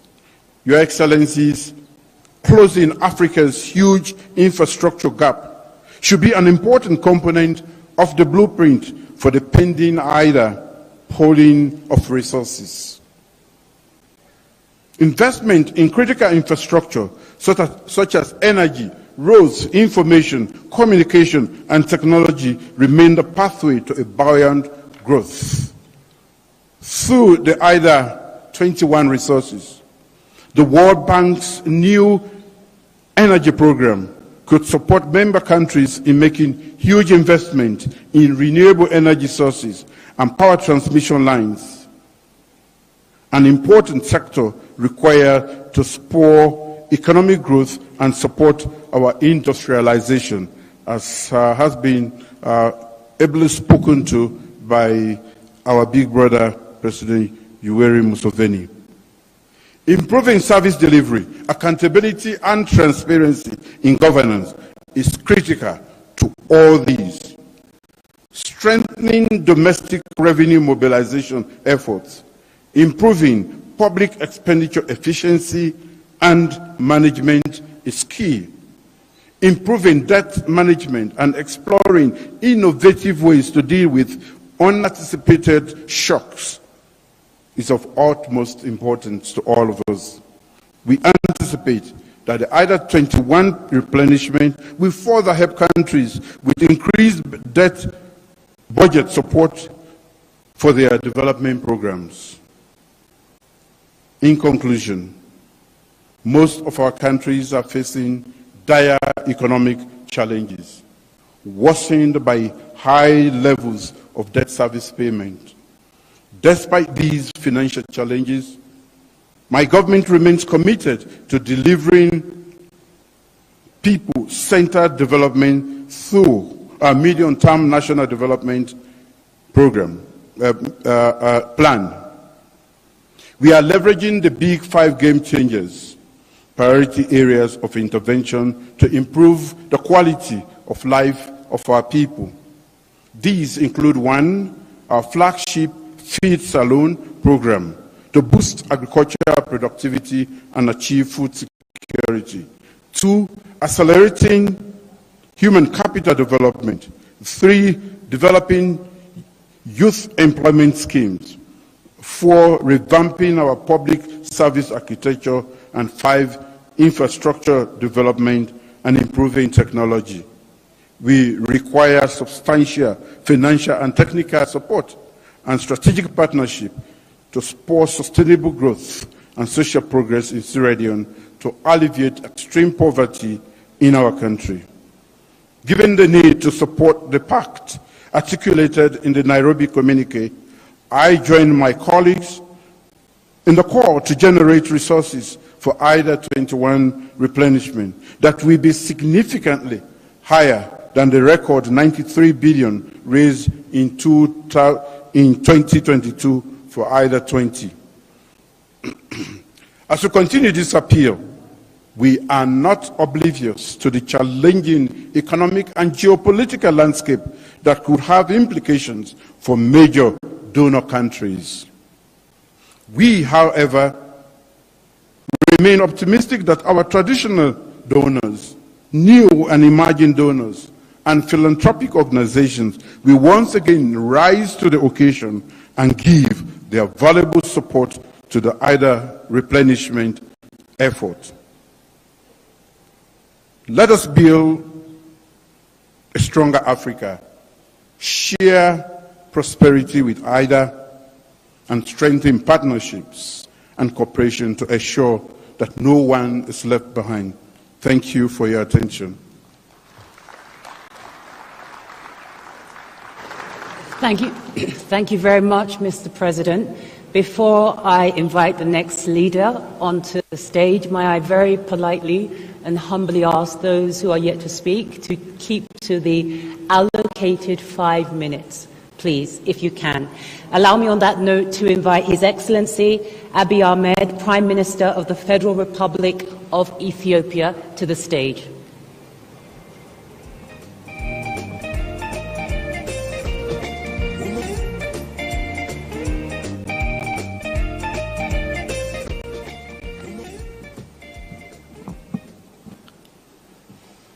Your Excellency, President William Ruto, Your Excellencies, Heads of State and Government, Your Excellency, Aja Bange World Bank Group, President, IDA representatives of other regions, distinguished invited guests, ladies and gentlemen.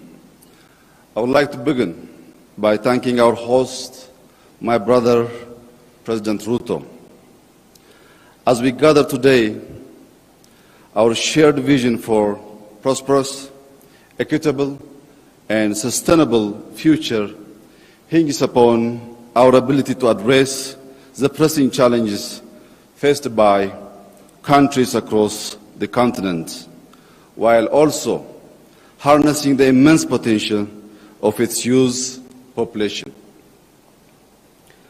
Allow me to shed light on the state of affairs in Ethiopia, a nation that has been harnessing resilience in the face of a spectrum of challenges, aggravated by external forces such as climate change, pandemic, geopolitical tension, and the soaring global cost of living.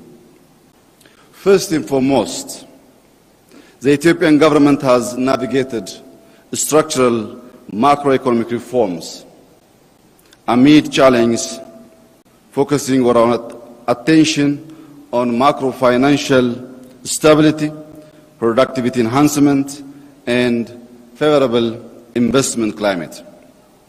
Second, and central to our collective aspirations for a peaceful continent, we must foster dialogue and reconciliation. In late 2021, Ethiopia formed the National Dialogue Commission to lead inclusive talks, independently tackling ongoing conflicts with wide public involvement.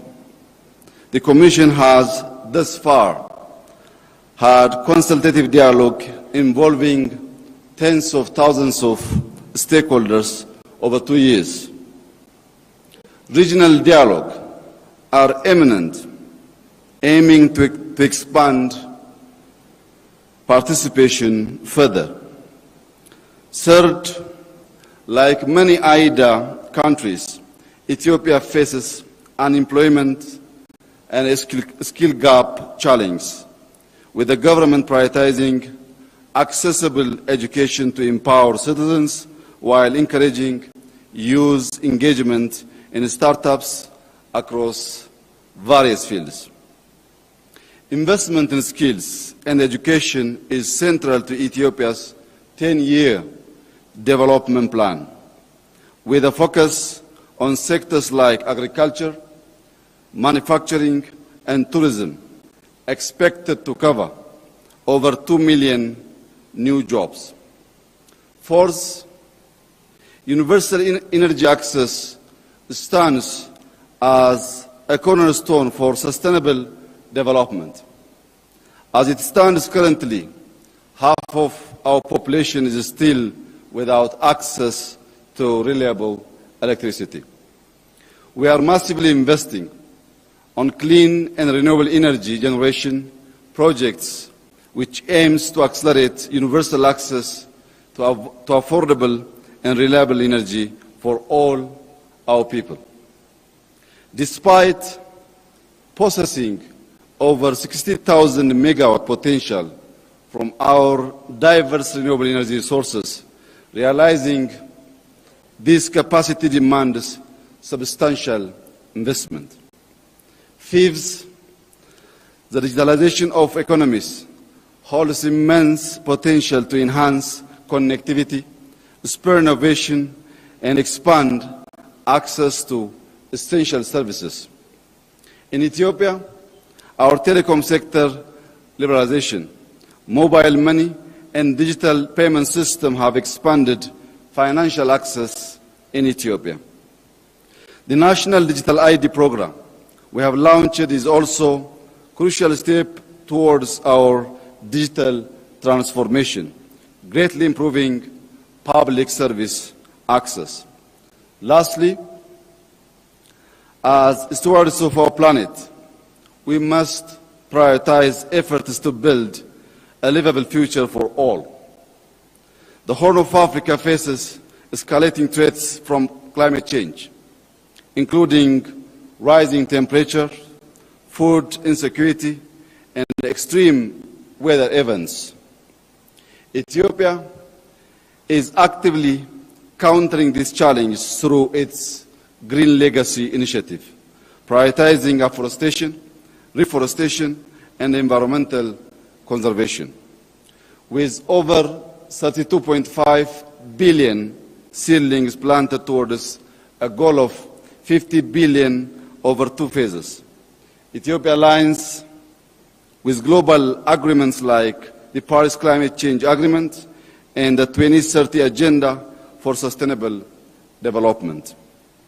Excellencies, while the international development associations' existing support must be commended, the sheer scale for challenges many African countries face necessitate a renewed approach. With 120 million people, Ethiopia has great potential for prosperity. Yet, as a key recipient of IDA support in Africa, Ethiopia faces a significant financing shortfall that may hinder its progress. Meeting the goals of IDA21 replenishment is vital to accessing essential development funds and driving Ethiopia toward its maximum potential. We urge IDA to significantly enhance its financial capacity and funding models, specifically increased support for crisis preparedness, response, and recovery is essential. I thank you.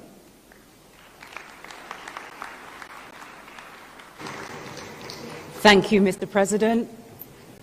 I'm very happy and excited to invite to the stage Her Excellency Dr. Samia Suluhu Hassan, President of the United Republic of Tanzania.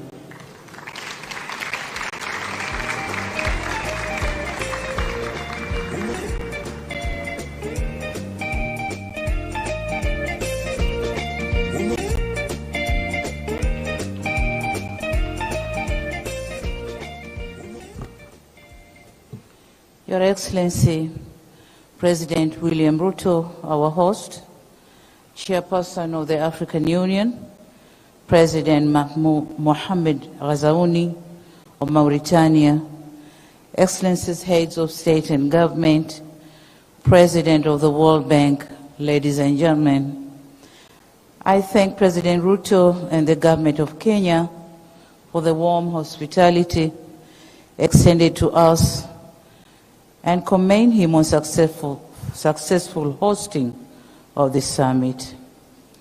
Last December, Tanzania hosted IDA21 midterm review meeting, which among other things highlighted the impact of IDA financing.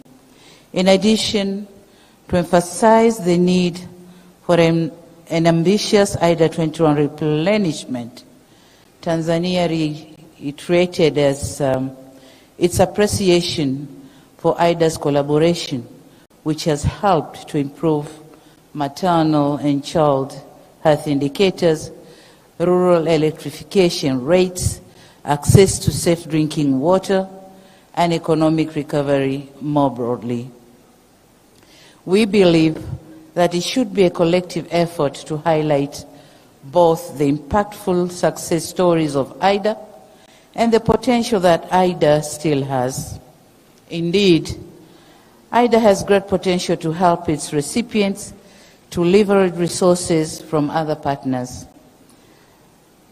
For instance, in Tanzania, we have an infrastructure project in Dar es Salaam called the Msimbazi Basin Development Project, which benefited from World Bank support worth $2 million.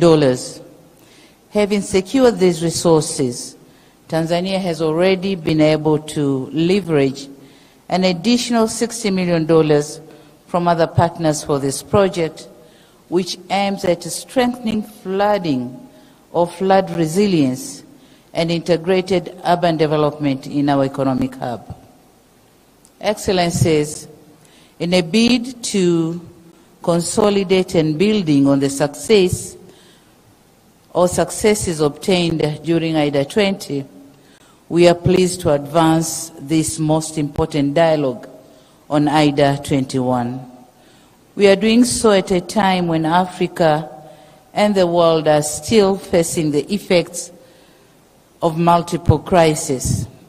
In light of this crisis, coupled with significant shortfalls in development finance and shrinking fiscal space, what is required in going forward are more concessional resources. Moreover, considering the challenges related to present projected debt levels, we strongly believe that IDA21 should focus more on providing concessional loans, such as the 50-year credit loans. Given the present debt architecture on the continent, these facilities would provide more fiscal space to African countries to address competing development needs. Additionally, in the forthcoming IDA21 cycle, it is critical that policies are simplified and operational processes are streamlined. This is a matter that has a bearing on the access to development finance, the indirect cost of finance, and the achievement of the development objectives within the planned framework. Excellencies, all what would be discussed during this meeting are underpinned by investment in our human capital, which drives innovation and growth. And this is where my brother President Museveni was talking about. Africa needs transfer of technology and technical know-how. It will be recalled that in July 2023, Tanzania, in collaboration with the World Bank, hosted the African Heads of State Human Capital Summit. At that summit, we committed to investing in people for improving productivity and building inclusive and resilient economy. We believe that the commitments highlighted in Dar es Salaam Declaration on Human Capital are relevant and merit IDA's support. Excellencies, history attests to the transformative potential of IDA support for countries to transform and graduate. We expect the same spirit to guide us ambitiously in the IDA21 replenishment. It is on this basis that Tanzania also calls for an ambitious IDA21 replenishment that matches Africa's development aspirations with the resource needs. Once again, we commend IDA partners for their support and call upon them to honor their pledges to foster economic development and improve living conditions. Thank you for your kind attention. Thank you, Your Excellency. Allow me to invite to the stage His Excellency Evariste Ndayishimiye, the President of the Republic of Burundi.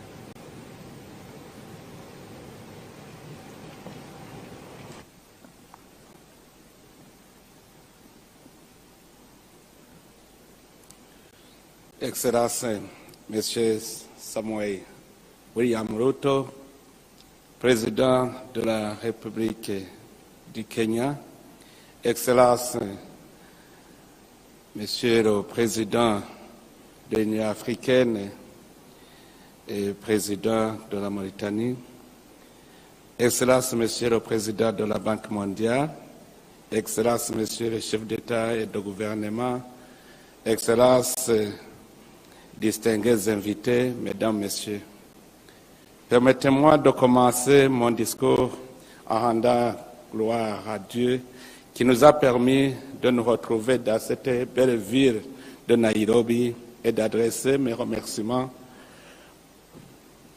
à mon homologue et frère William Ruto pour l'accueil chaleureux et fraternel qui nous a été réservé depuis notre arrivée.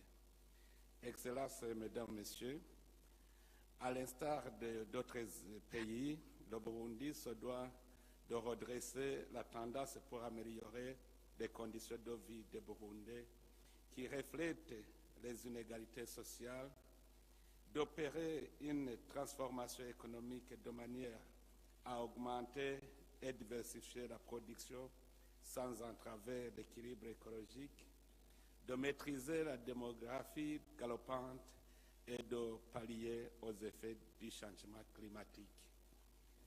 Le peuple burundais s'est donné un pari de l'émergence en déjà 16 ans à travers sa nouvelle vision d'un Burundi émergent en 2040 in Burundi développé en and 2060. was developed in 2000. The Burundi people have also, beginning with the young, have also started fighting against and are looking towards sustainable development. So it is in this light that Burundi rejoices to be accounted amongst the partners, amongst whom, in particular, the World Bank. So the Burundi greatly appreciates the intervention of the World Bank over the years, the socio-economic growth. Now, the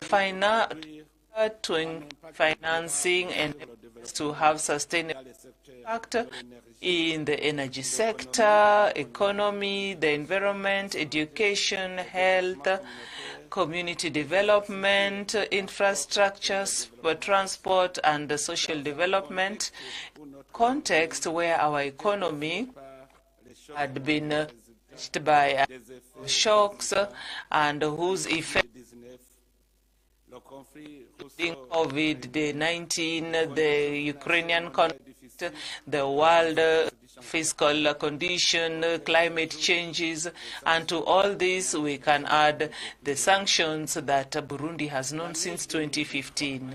Now in 2023, this year was particularly marked by some slight improvement in our economic and in the service sectors, the putting in place of social infrastructure, and also abundant agricultural production, thanks to the cooperation that was lent to allocation that improved to the different sectors. Now, this effect also had in the improvement of performance in Burundi that is also seen in that improved for the 2022-2023 fiscal calendar, and which has been improved as we move to 2023-2024.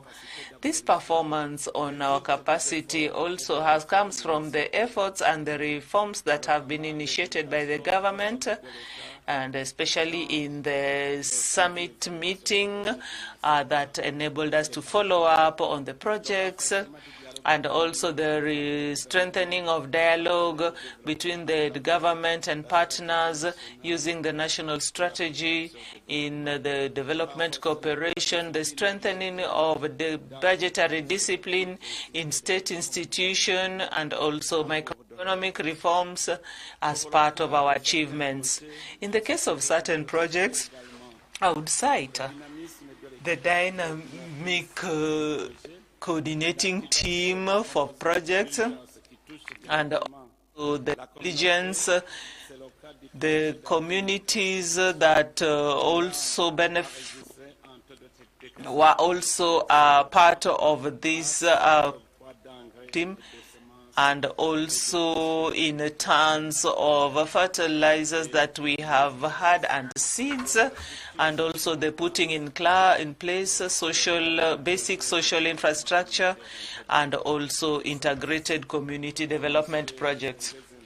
Ladies and gentlemen, Your Excellencies, with the new gap that Burundi has fixed, priorities that my country is looking at as we take part in IDA21,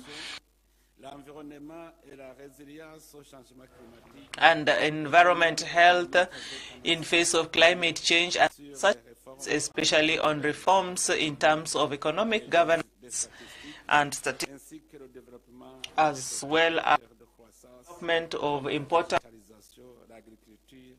l'industrie minière, le tourisme, l'énergie et les infrastructures.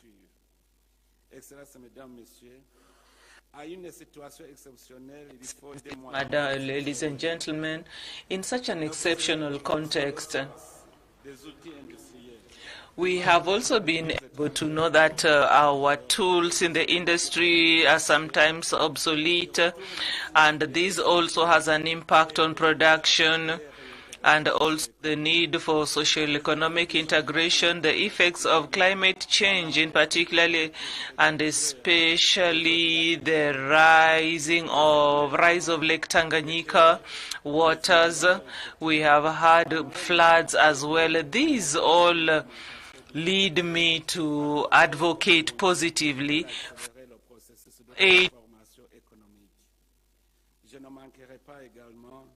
out pour le financement de la stratégie nationale de réintégration socio-économique durable des personnes sinistrées récemment people who have been affected, and this includes a project of retention of human labor. So we are confident the investments and the actions that are foreseen in the priority areas that we have identified that are in coherence with our 2024-25 vision and the objectives of development that allow for transformation in the continent will find favor with our technical and financial partners, with the World Bank, and also as we look to have economic growth.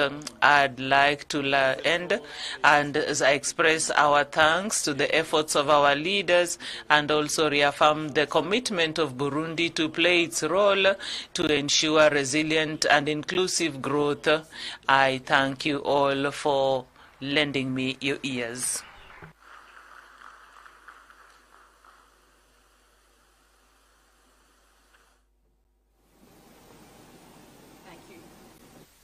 Thank you, Your Excellency. Allow me to move swiftly forward and invite the President of the Republic of Madagascar. Your Excellency, André Rajoelina, you're welcome to the stage.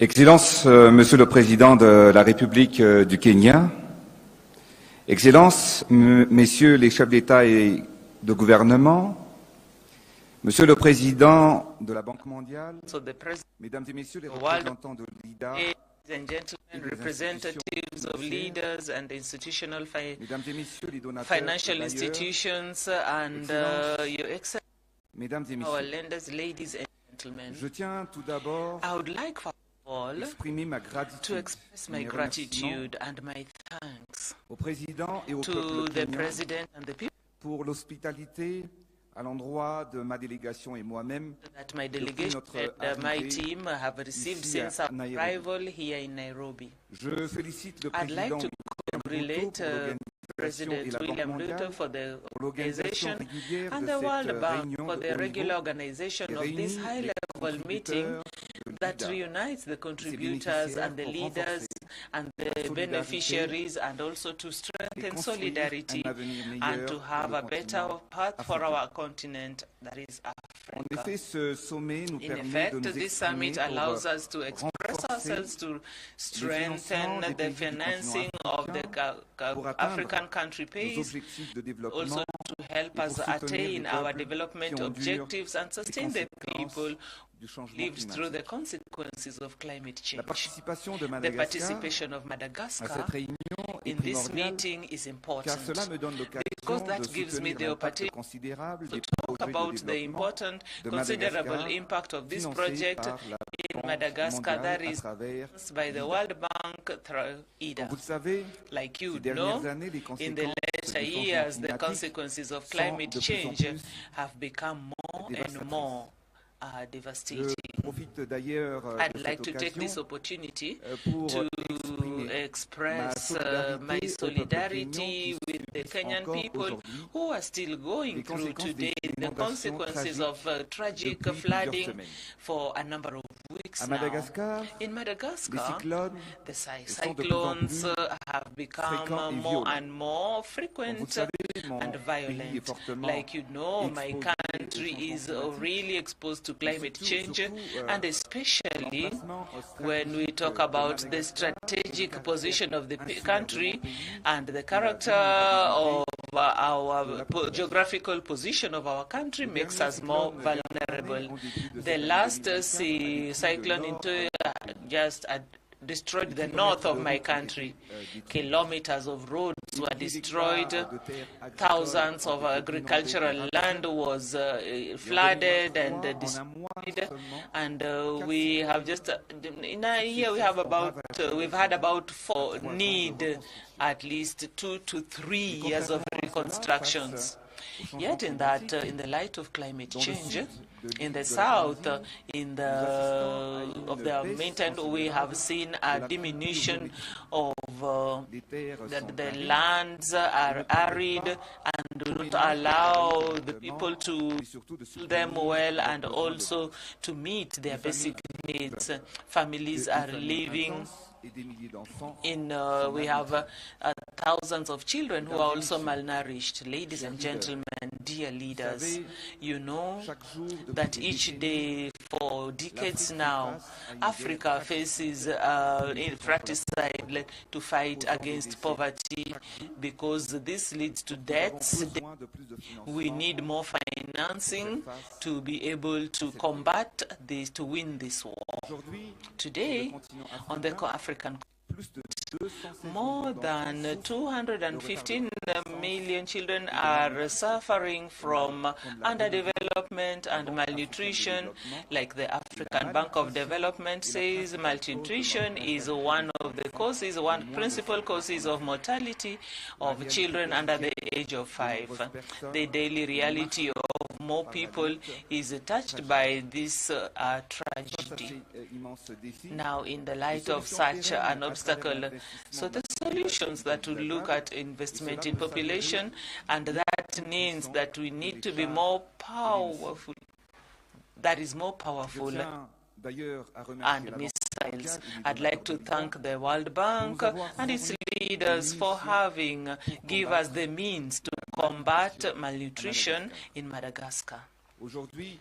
Today, you may not the military expenses as 2023 went up, highest in over 10 years.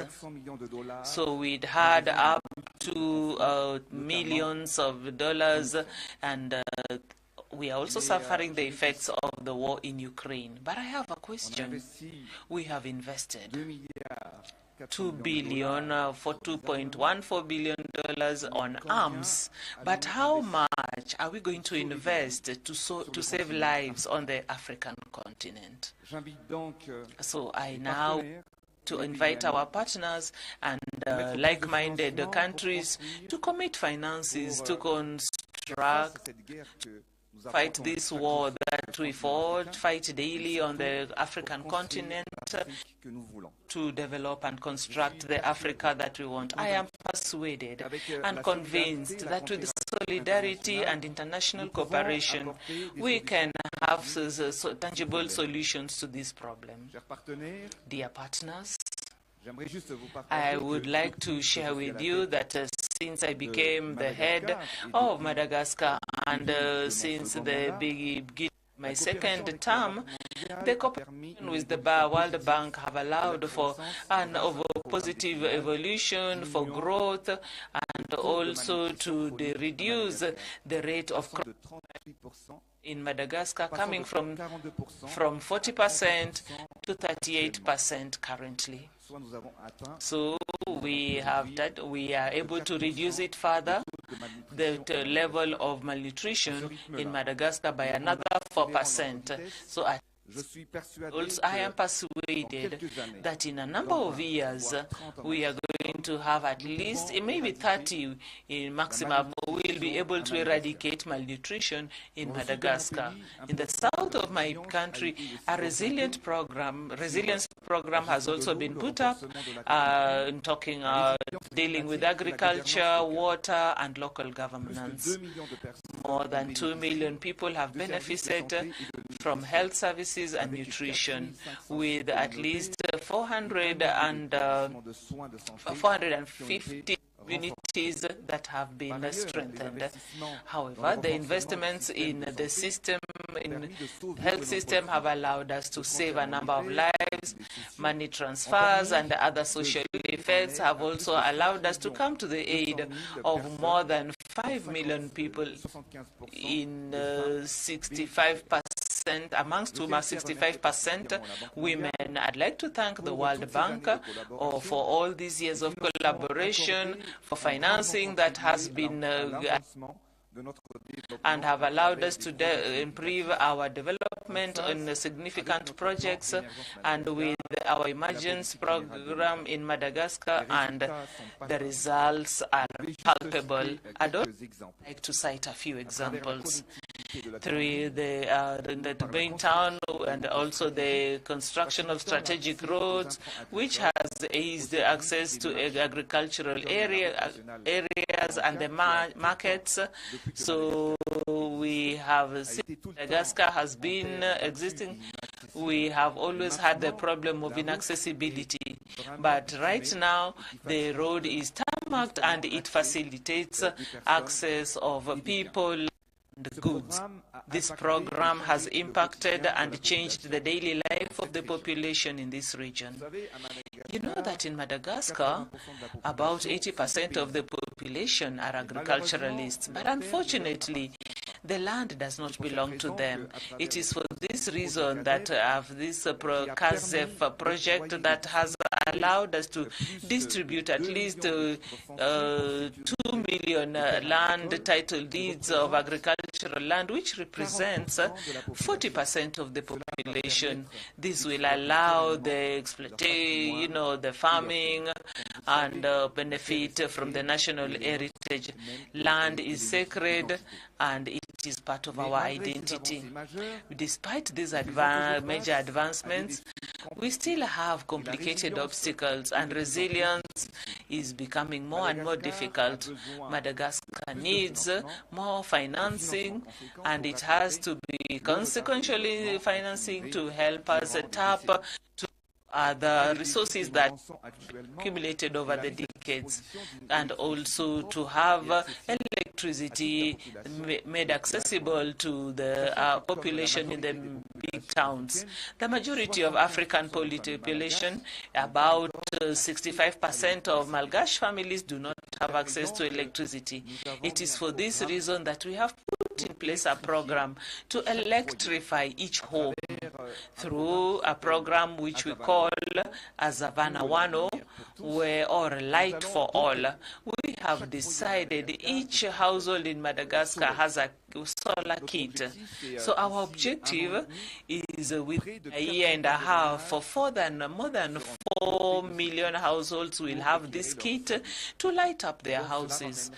And thus will also lead us to an economy that will see $950 million that which is spent in, and that is about $2 per home for this lighting project. So this is what we are talking about on the African continent.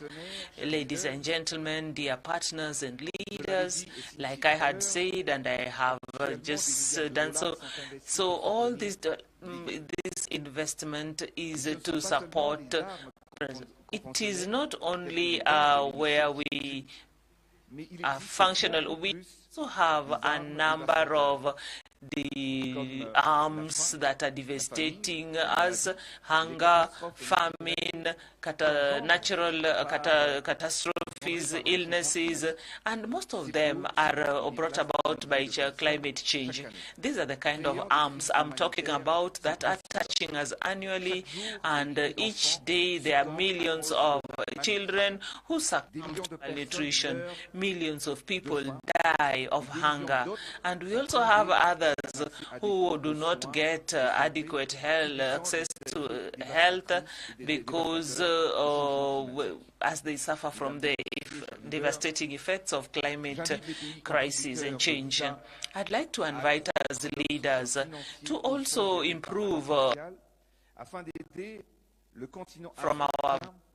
from the World Bank, because Africa has many obstacles to face, and also enable the countries to catch up in terms of development. May our voice go out as an echo.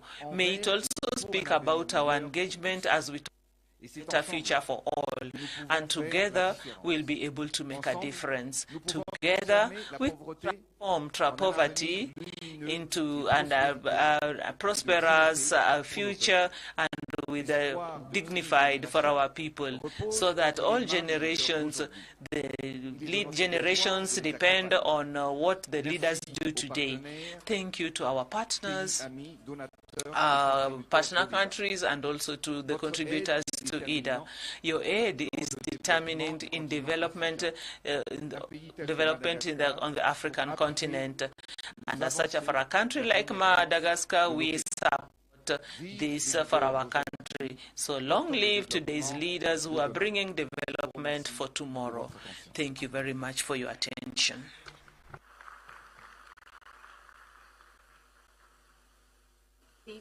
Merci beaucoup, Votre Excellence. Thank you so much, Excellency. Next head of state to address us, I'd like to recognize the presence of the former Prime Minister of Kenya, Mr. Raila Odinga, and the Chief Justice of Kenya, Martha Koome. You're both welcome. Allow me to ask His Excellency, the President of the Republic of Malawi, Mr. Mr. Lazarus McCarthy Chakwera to come to the stage.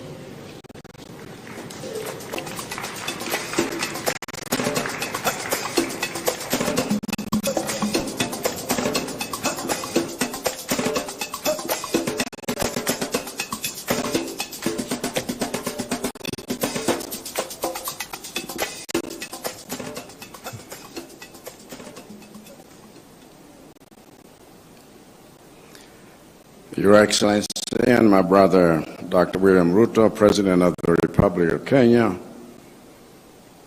Your Excellencies, heads of state and government, Your Excellency Mr. Jai Banga, President of the World Bank, distinguished delegates, ladies and gentlemen, over the past 4 years, Malawi has been through the hardest times, and everyone in my country feels it. Like a patient suffering from serious multiple attacks against multiple organs in quick succession,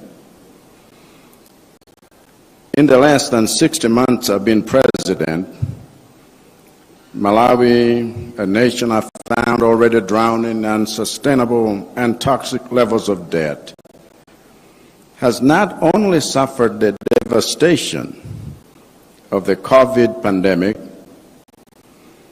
but before we had any time to recover, was attacked by cyclones Ana and Gombe back to back. And before we had any time to recover from that, came the worst cholera outbreak in our nation's history, affecting every district. And before we had any time to recover from that, came a drought, devastating the breadbasket northern districts of Malawi. And before we had any time to recover from that, came the monstrosity of Cyclone Freddy, killing thousands, displacing over 500,000, and trampling on decades of development gains and food crops for millions. And now, before we have had any time to recover from that, we have been hit by El Niño weather that has forced me to declare a state of disaster in 23 out of 28 districts, making me the first president in Malawi's history to declare a state of disaster every year of his time in office thus far. And if hearing all this makes you feel like Malawi should not have survived such shocks, you're right. But I came here to tell you that Malawi is a miracle, because despite the anguish Malawians have gone through and the pains they feel, Malawi has not only survived, but is in fact showing signs of recovery. And one of the secrets to our survival and recovery has been the World Bank's IDA, which I describe as Malawi's trusted and reliable ambulance in addressing the structural imbalances on the physical, current account, and monetary side occasioned by the shocks we have encountered. And like any good ambulance, IDA has saved Malawi from the brink by operating at 2 speeds simultaneously. The faster speed to immediately treat the collapsing organs of our ailing economy in real time, whenever disaster strikes, using quick response instruments to mitigate the impacts of external shocks on the poorest, and the slower speed to get the economy to the hospital for long-term treatment through structural reforms for sustainable and inclusive recovery. On the faster speed of immediate treatment inside the ambulance, IDA has swiftly provided Malawi support to respond to national, regional, and global emergencies affecting food security and balance of payments. Key to this have been initiatives like the Social Support for Resilient Livelihoods Project that aims at responding and building national resilience to disasters. Another example was the $60 million in IDA support we got from the crisis response window to restore the operations of Kapchira Power Plant, which was damaged by cyclones Ana and Gombe, resulting in the loss of 1/3 of our electricity generation capacity.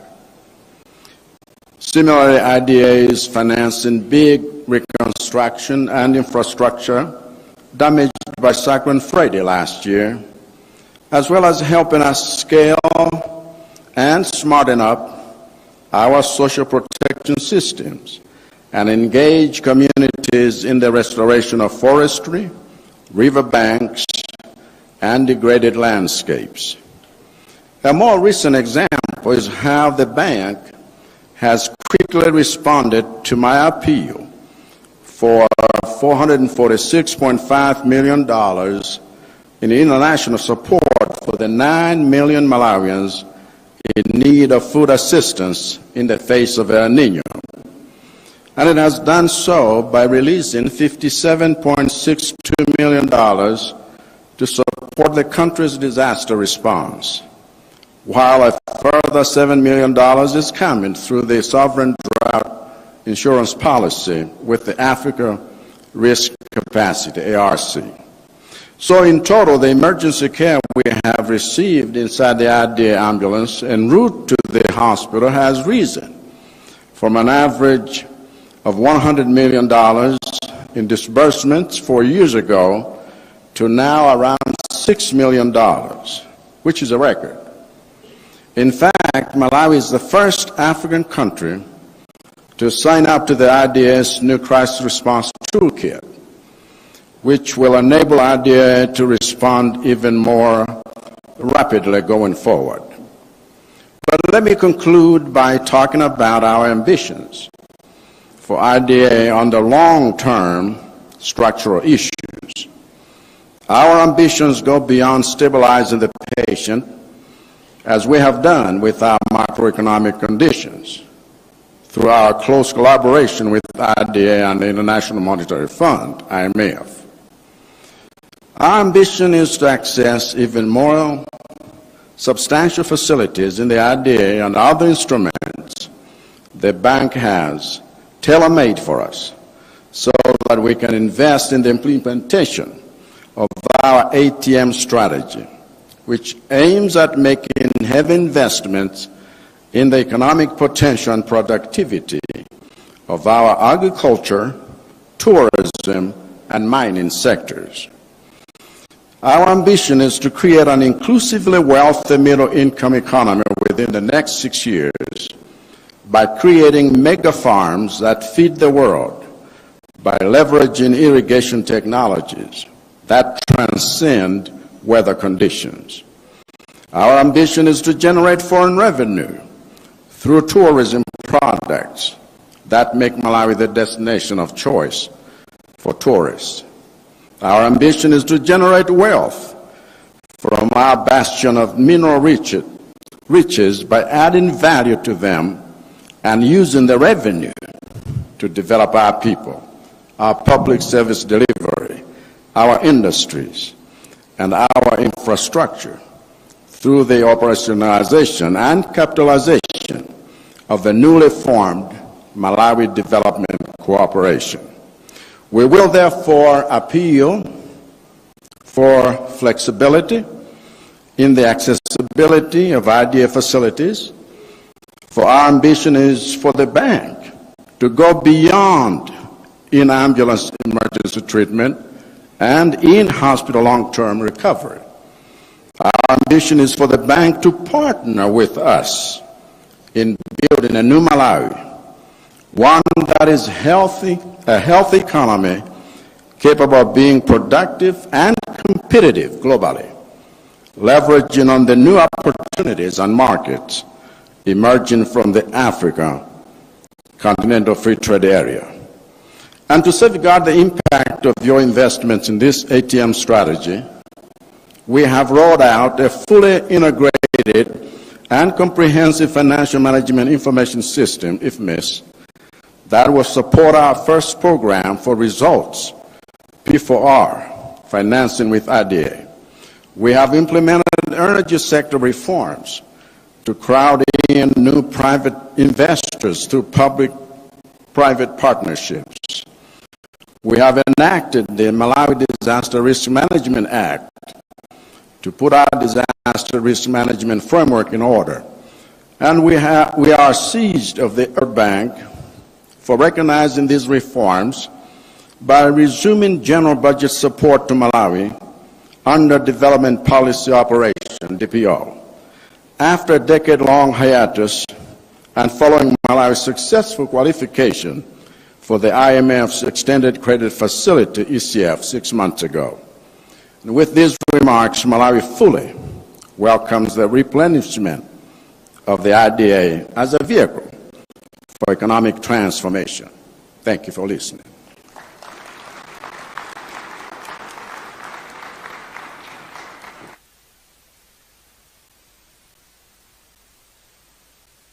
Thank you, Mr. President. Again, I'm going to politely and humbly reiterate the request for the remaining leaders to try to keep their comments to the agreed 5 minutes. On that note, allow me to invite Son Excellence, His Excellency Nadir Labawi, Prime Minister of the People's Democratic Republic of Algeria. Welcome to the podium, sir.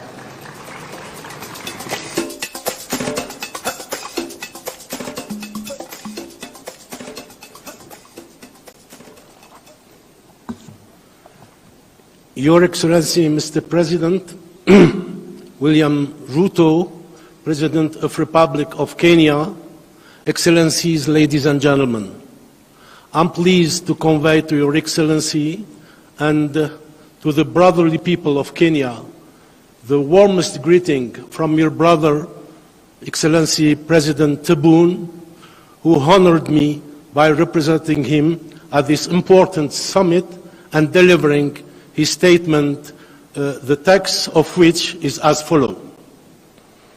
بسم الله الرحمن الرحيم. فخامة السيد ويليام روتو رئيسة والرئيس الحالي للاتحاد الإفريقي السيد President of AU Mohamed Eswani,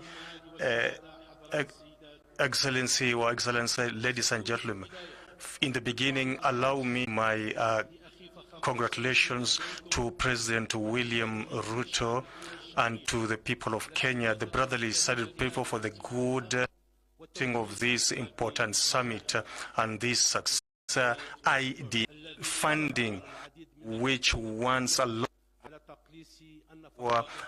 to get the essential financing for their services like health, education, and climate to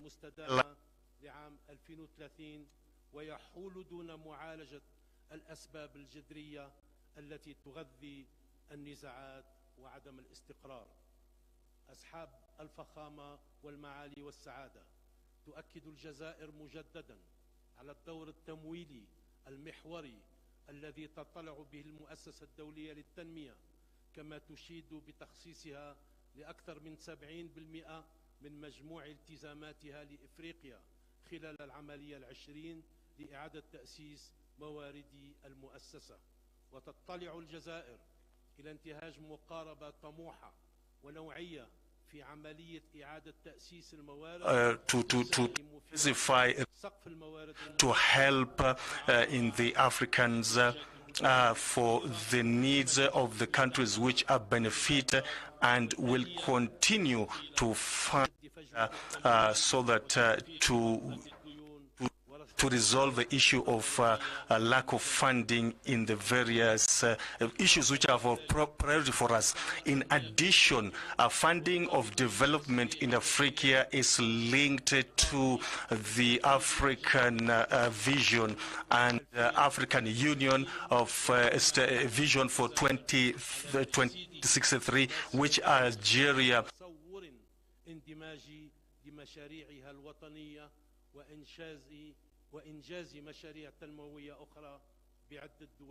development projects in the neighboring countries. التي رافعت دوما عن قضية التنمية في إفريقيا وكان لها دور ريادي في المسعى الجماعي لإرساء نظام اقتصادي جديد عادل وشامل تتطلع إلى جعل هذا اللقاء الهام منصة لتقاسم الخبرات وتشارك التجارب الناجحة لإثراء النقاش واستكشاف السبل الأمثل للدفع بالتنمية في قارتنا. ومن هذا المنطلق أود الإشارة إلى الإصلاحات الاقتصادية العميقة التي باشرتها الجزائر لبناء نموذج اقتصادي جديد قائم على تنويع الاقتصاد وخلق الثروات وتحرير روح المبادرة. وبفضل هذه الجهود حققت بلاد الجزائر to support the progress in the last 2 years, which has been supported by Algeria, and to continue with the social development, to fund the infrastructure in the continent. We have come with an issue with a new infrastructure and the investment to come with this law, with the transparency, to work with the national and foreign investment and with a new scheme so that to invest in this and to come with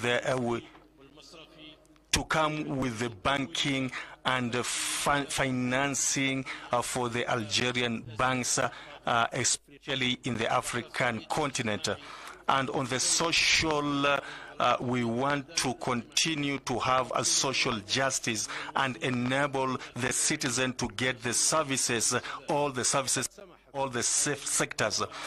This is a balanced agreement of development within the country, and which has made Algeria to realize the objectives of the sustainable development in our continent.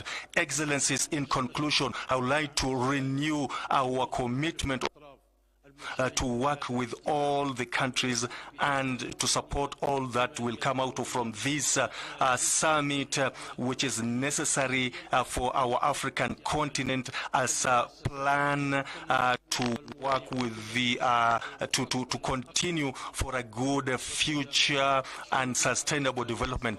I thank you for listening to me, and thank you very much. May peace be upon you all.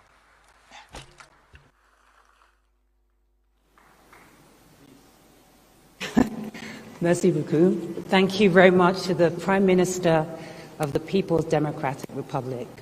I would like to now take this opportunity to say thank you to all heads of states and leaders for their statements, and invite my colleague, Michael Gitonga, back on stage. Thank you. Thank you, Yvonne. Can we give a clap, please? Thank you. And all other excellencies and heads of delegation will speak at the next session, and we'll handle that. So for us to transition to the next session, I will just guide you. We're going to have all the heads of state, only heads of state, to exit the room, while the rest of us will remain seated. So at this point, I would like to kindly request all the heads of state to exit the room. They'll be guided by protocol officers, where we'll have a family photo. Kindly note, only heads of state to exit. The rest of us, please, let's remain seated, and I'll guide you shortly. For those participating in the closed-door session, we will proceed from here to that room so that the heads of states, after the family photo, they will find us ready for them. So only heads of states to exit, where we'll proceed for the family photo at the front courtyard. at the front of the courtyard by the stairs. The rest, kindly, let's remain seated. For those participating in the closed door session, we'll proceed to the closed door room, which is to your right, my left. But I'll guide you on when we'll do that, once we've had all the heads of state having exited the room. Thank you.